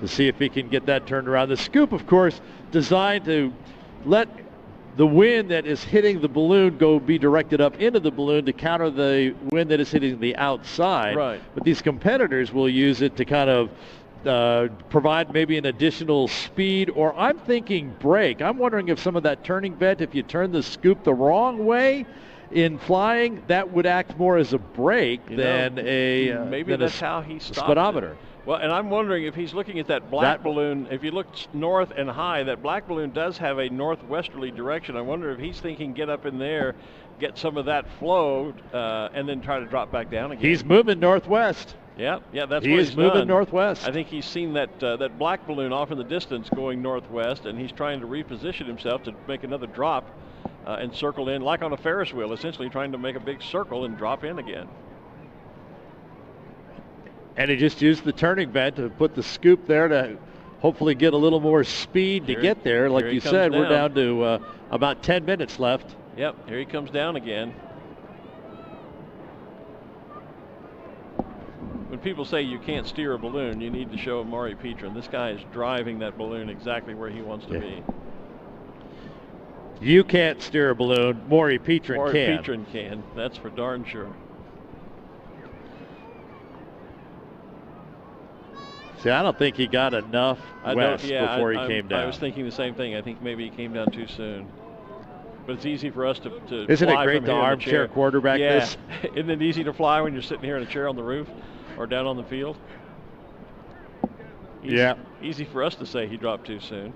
And he probably knows he knows far more better what he's doing than either of us do, that's for sure. He sees more targets in a month than I've seen in 30 years of flying. Yeah, probably so. Me too. So we might have a couple of others have a nice line in here. I'm looking out. You mentioned Mariah, the black one with the gray band and the bears in it. And between Mariah and the target is the blue one with the rainbow colors and the white. I see that. They seem to have that southeast direction that is coming towards us. That might be Steven Mezzincello in the blue one that I just mentioned. And we're at 8:50, Art, so 10 minutes left in the scoring window. Time enough for both Mariah and, if that is Steve, to get here. Absolutely. Maury continues to work the pattern around and try and get closer.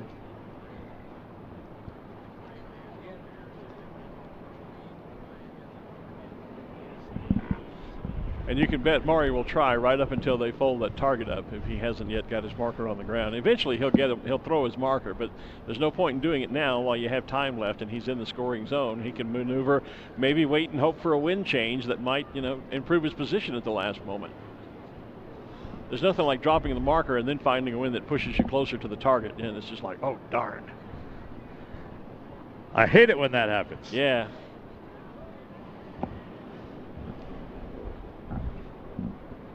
Let's wander in, Tom. Let's wander in a little bit. They're going to have a little bit of a time, our scorers, sorting through the pile of markers on the center of the X. We're going to get a little closer now that we're coming up to the end of the scoring time period. Can Tom get us a shot of that on the feed? We're working towards it.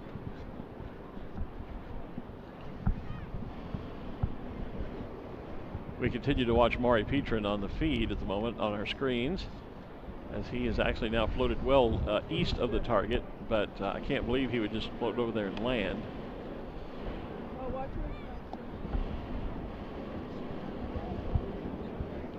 There's the scoring team already now beginning to sort through, and they have to very carefully separate and measure, mark each baggie and measure it before they remove it from the pile.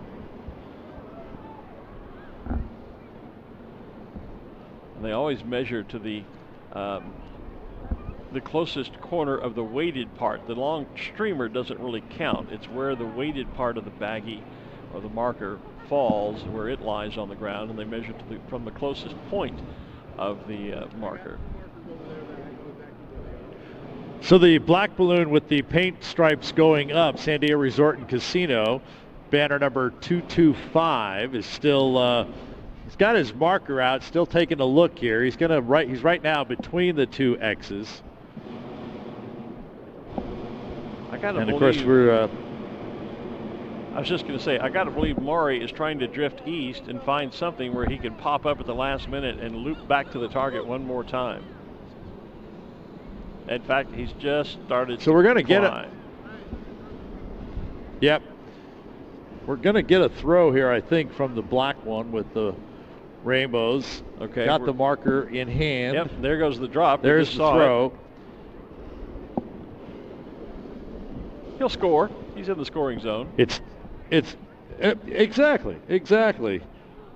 And sometimes not on the X, but and as you were saying earlier, it's not always that you have to be dead center. It's consistency. You got to score on every task, If you can't win it, you at least want to score, because sometimes just scoring on every task, if you end up, say, with 5 scores and someone else has only 3, your 5 may not be as good as their 3, but sometimes you'll win because of more consistency.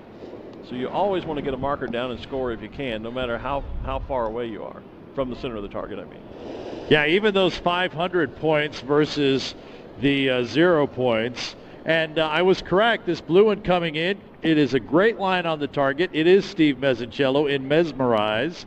That was Joel Jones in the black one that we saw. Okay. But this is Steve Mezzincello coming in. He's lining this up nice. This is going to be a great drop. Working the vent there for a moment. Banner number 71, 071. Little burner. Yep. He's going to have to do a throw versus a drop. Yep.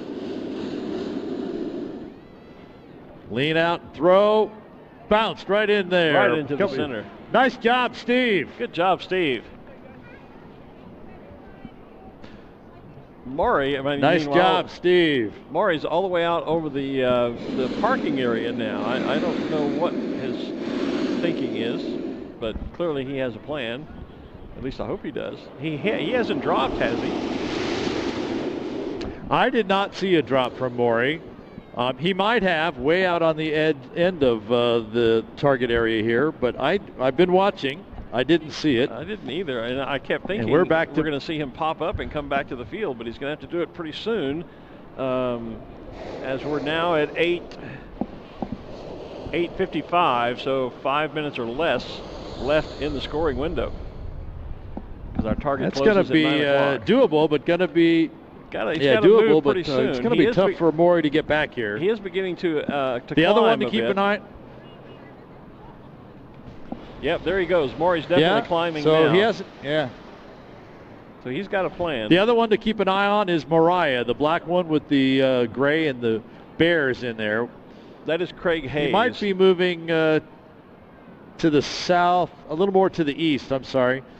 And just doesn't, I don't think he has the line. Basing on what we just saw with Steve Mezzincello come across. What about higher up? Greg has not quite gotten there. See the red balloon with the white diagonal and then the dark blue top and the yellow dots there? What about him? He's a little to your left. He is almost directly over the top of us. He could drop from up high. He's drifting pretty much straight east, and he's 25, 30 feet, maybe 40 feet to the south of the X. The balloon seems to be just starting to drift a little more south. He's beginning to descend. And east. Meanwhile, overhead, Art, here comes Maury again. He has popped up. He's making that one final run. He's beginning to descend a little bit now. He's so you might want to keep an eye on him because he's coming down hard. Here he comes. Okay. So we got, there he comes. Our red one, if I were flying, I'd be throwing now. But I'm not flying. He's going to pop back up because he drifted too far south to get a really good score.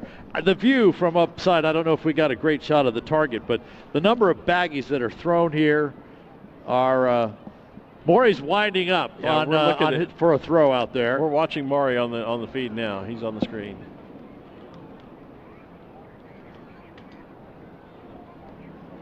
Radio. And I just heard on the radio that the spotters out there, he did let it go. So he's at least in the game, as we talked about the consistency a number of times. Yeah, you can't score. I learned that a long time ago. You can't score with a marker in your pocket, so you've got to get it on the ground. Even if you're on the fringes of the scoring area, at least you'll score points, and that's better than pool points and better than no points.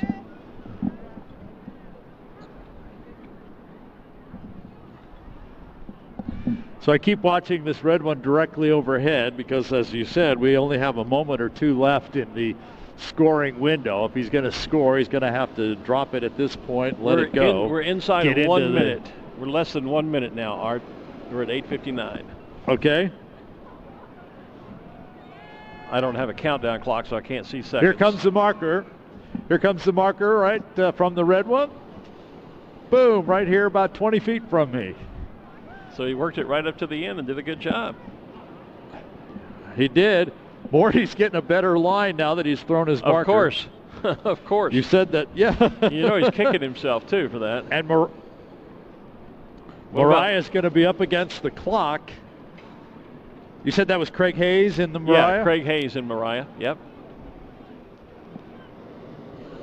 Craig is a Texas pilot that I know well. That would explain the Texas flag on the side of the basket. It would.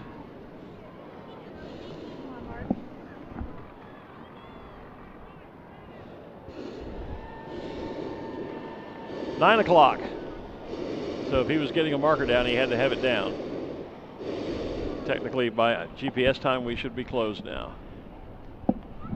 We'll be waiting for the count. There's the smoke on the field, so we are closed. This is actually Mark Ibbotson in Mariah. Oh, is it Mark? What? It's Mark. You're right. That's my bad. Craig Hayes flies a different balloon.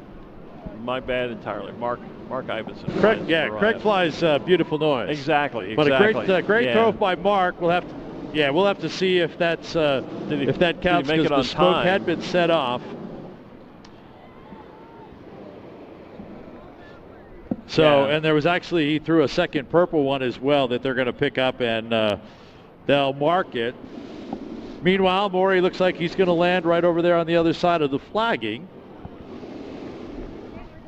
And you might have Mariah down there on the south end with you as well. Again, Mark Ibbotson in Mariah. Yeah, that's my bad. They're both good friends of mine, and I just got them confused there for a moment. And so apologies to Mark especially. And Craig, you just got some shout-outs that you didn't deserve, but that's okay. And then there's a half a dozen balloons that are still out on the north end, basically over either our propane or our scoring or our fireworks area. And actually, I see Craig Hayes. He landed out there just north of the fireworks area. Okay. Well, and one of those balloons out there is Ken Drawn, who's in the yellow balloon, the racer with those interlocking red and blue diamonds. That is Ken Drawn out of North Carolina, who's still in the air. And they're going to say, I thought the target was open till 9:30. That'll be their excuse. That'll be their story, and they'll stick to it.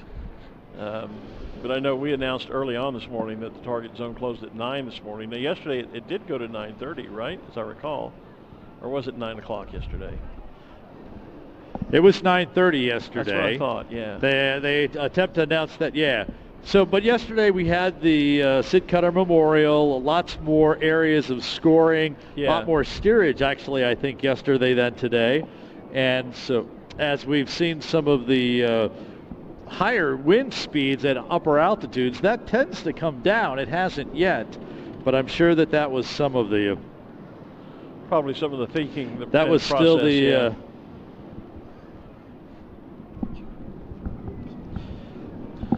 So, so, I mean, depending on the different conditions, that is why they'll open them, give them a certain amount of times.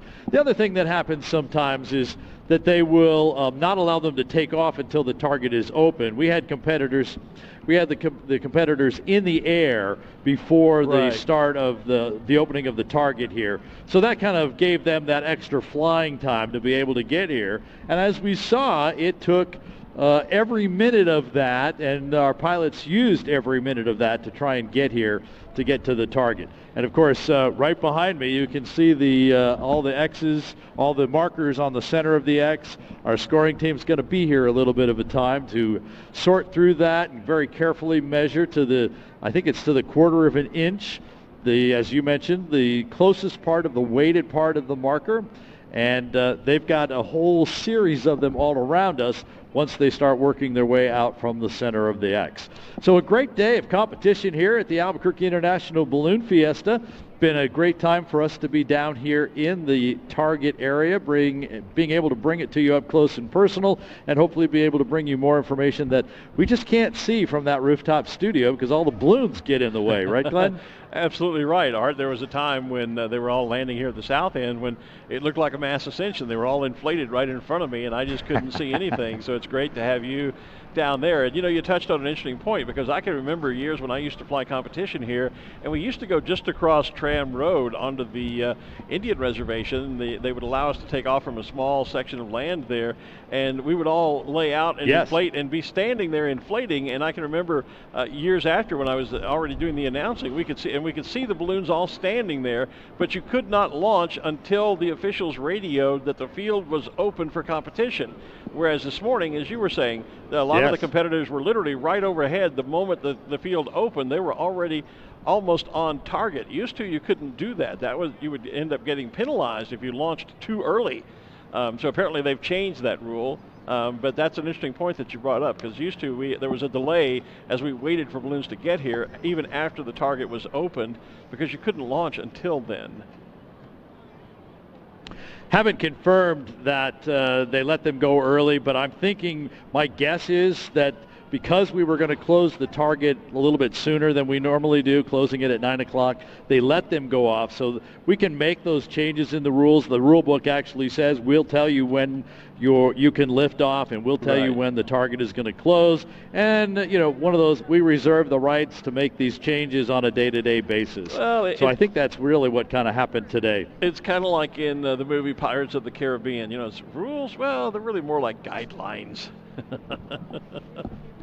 Yeah, that's it. All right. Well, so I think we can. I was going to say, why don't you pack up and head back this direction? Or do you want to wrap up? We want to wrap up from while you're down there? Well, yeah, we could. I was going to say I don't have my app in front of me to check on the America's Challenge gas balloon guys, but of course you can call that up on balloonfiesta.com or your YB Races mobile app. Last we checked, all 9 teams were just about or already into Texas or just about to be in Texas.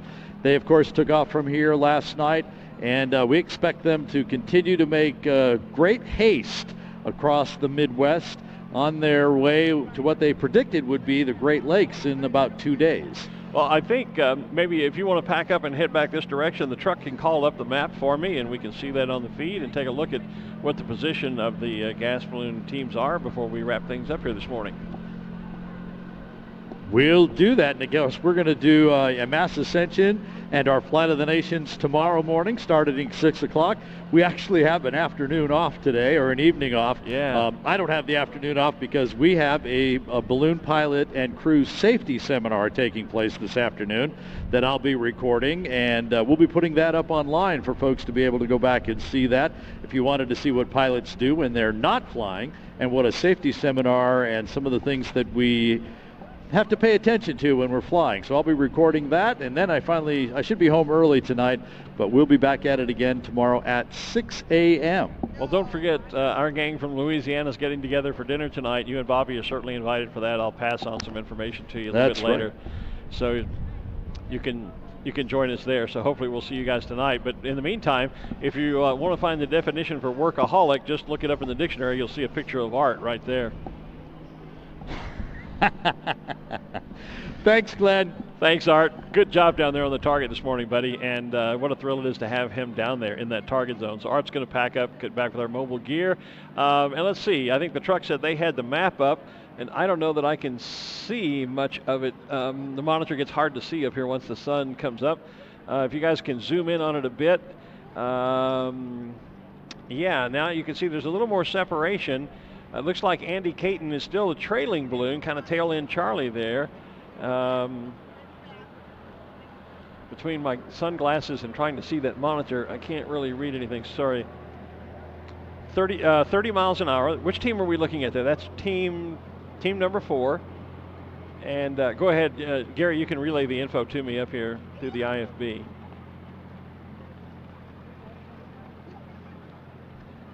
Team number 8 traveling at 28 miles per hour. What covered 299 miles. Let's see, we're looking at team 3. 26 miles per hour. What's their distance now? 3,546 feet, and their distance was what again, Gary? 292. So they're all still in a fairly small cluster, and you can log on and see this map better than I can see here on the Rooftop studio. So not a great deal of separation between them. You can see all the teams still very much on kind of the same trajectories, little variation, and still Andy Caton, as he said, was going to be last, and they are. They're still tailing Charlie in the group, but he has a strategy, and I'm sure they'll be following that out. And so we will be following that. You can follow it, as Art said, along with at any time. You can log on to balloonfiesta.com and call the map up there, or if you're looking at it on a mobile device, you can look at YB races, yellow balloon races, if you will, and call it up there and see it on your mobile device. I don't think you can see it on connected speakers, just letting you know that. So that's going to bring us to a close for Tuesday morning, day 4 of the Albuquerque International Balloon Fiesta, presented by Canon. I'm going to go down and do a little socializing today. First chance I've had to get down on the field and visit with some friends, do a little shopping down in the vendor area perhaps. You heard Art say he's got some duties to do with the safety seminar today for some of our pilots. We're going to give our production crew a little bit of rest as well. And so no evening activities tonight. Tuesday night is a dark night here at Balloon Fiesta. So we're back bright and early tomorrow morning, regularly scheduled time, 6 a.m. Tomorrow, of course, is our Flight of the Nations, where we begin our activities after the Dawn Patrol show, which again flies on Wednesday morning. They'll start us off. Then we have the Flight of the Nations, where we salute each of the 17 participating countries. One balloon team from each country carrying their national flag flies out to start our flying day. So that'll all be happening right here on Balloon Fiesta Live, powered by XTO, an ExxonMobil subsidiary, beginning at 6 a.m. tomorrow morning. So until then, wherever you are in the world, thank you so much for viewing, for tuning in. We appreciate all the great feedback on Facebook. Glad to know that you're enjoying the feed. We're having a great time bringing it to you. And we will see you again bright and early tomorrow morning, day 5, Wednesday morning, for the Flight of the Nations from the Albuquerque International Balloon Fiesta, presented by Canon. Until then, so long, everybody. I'm Glen Moyer for Art Lloyd. We'll see you tomorrow. Bye-bye. You've been watching Balloon Fiesta Live, powered by XTO Energy, a subsidiary of ExxonMobil. Always in October and always in Albuquerque, the Albuquerque International Balloon Fiesta is the world's premier ballooning event. This program is a production of AIBF Inc., all rights reserved. Thanks for watching Balloon Fiesta Live.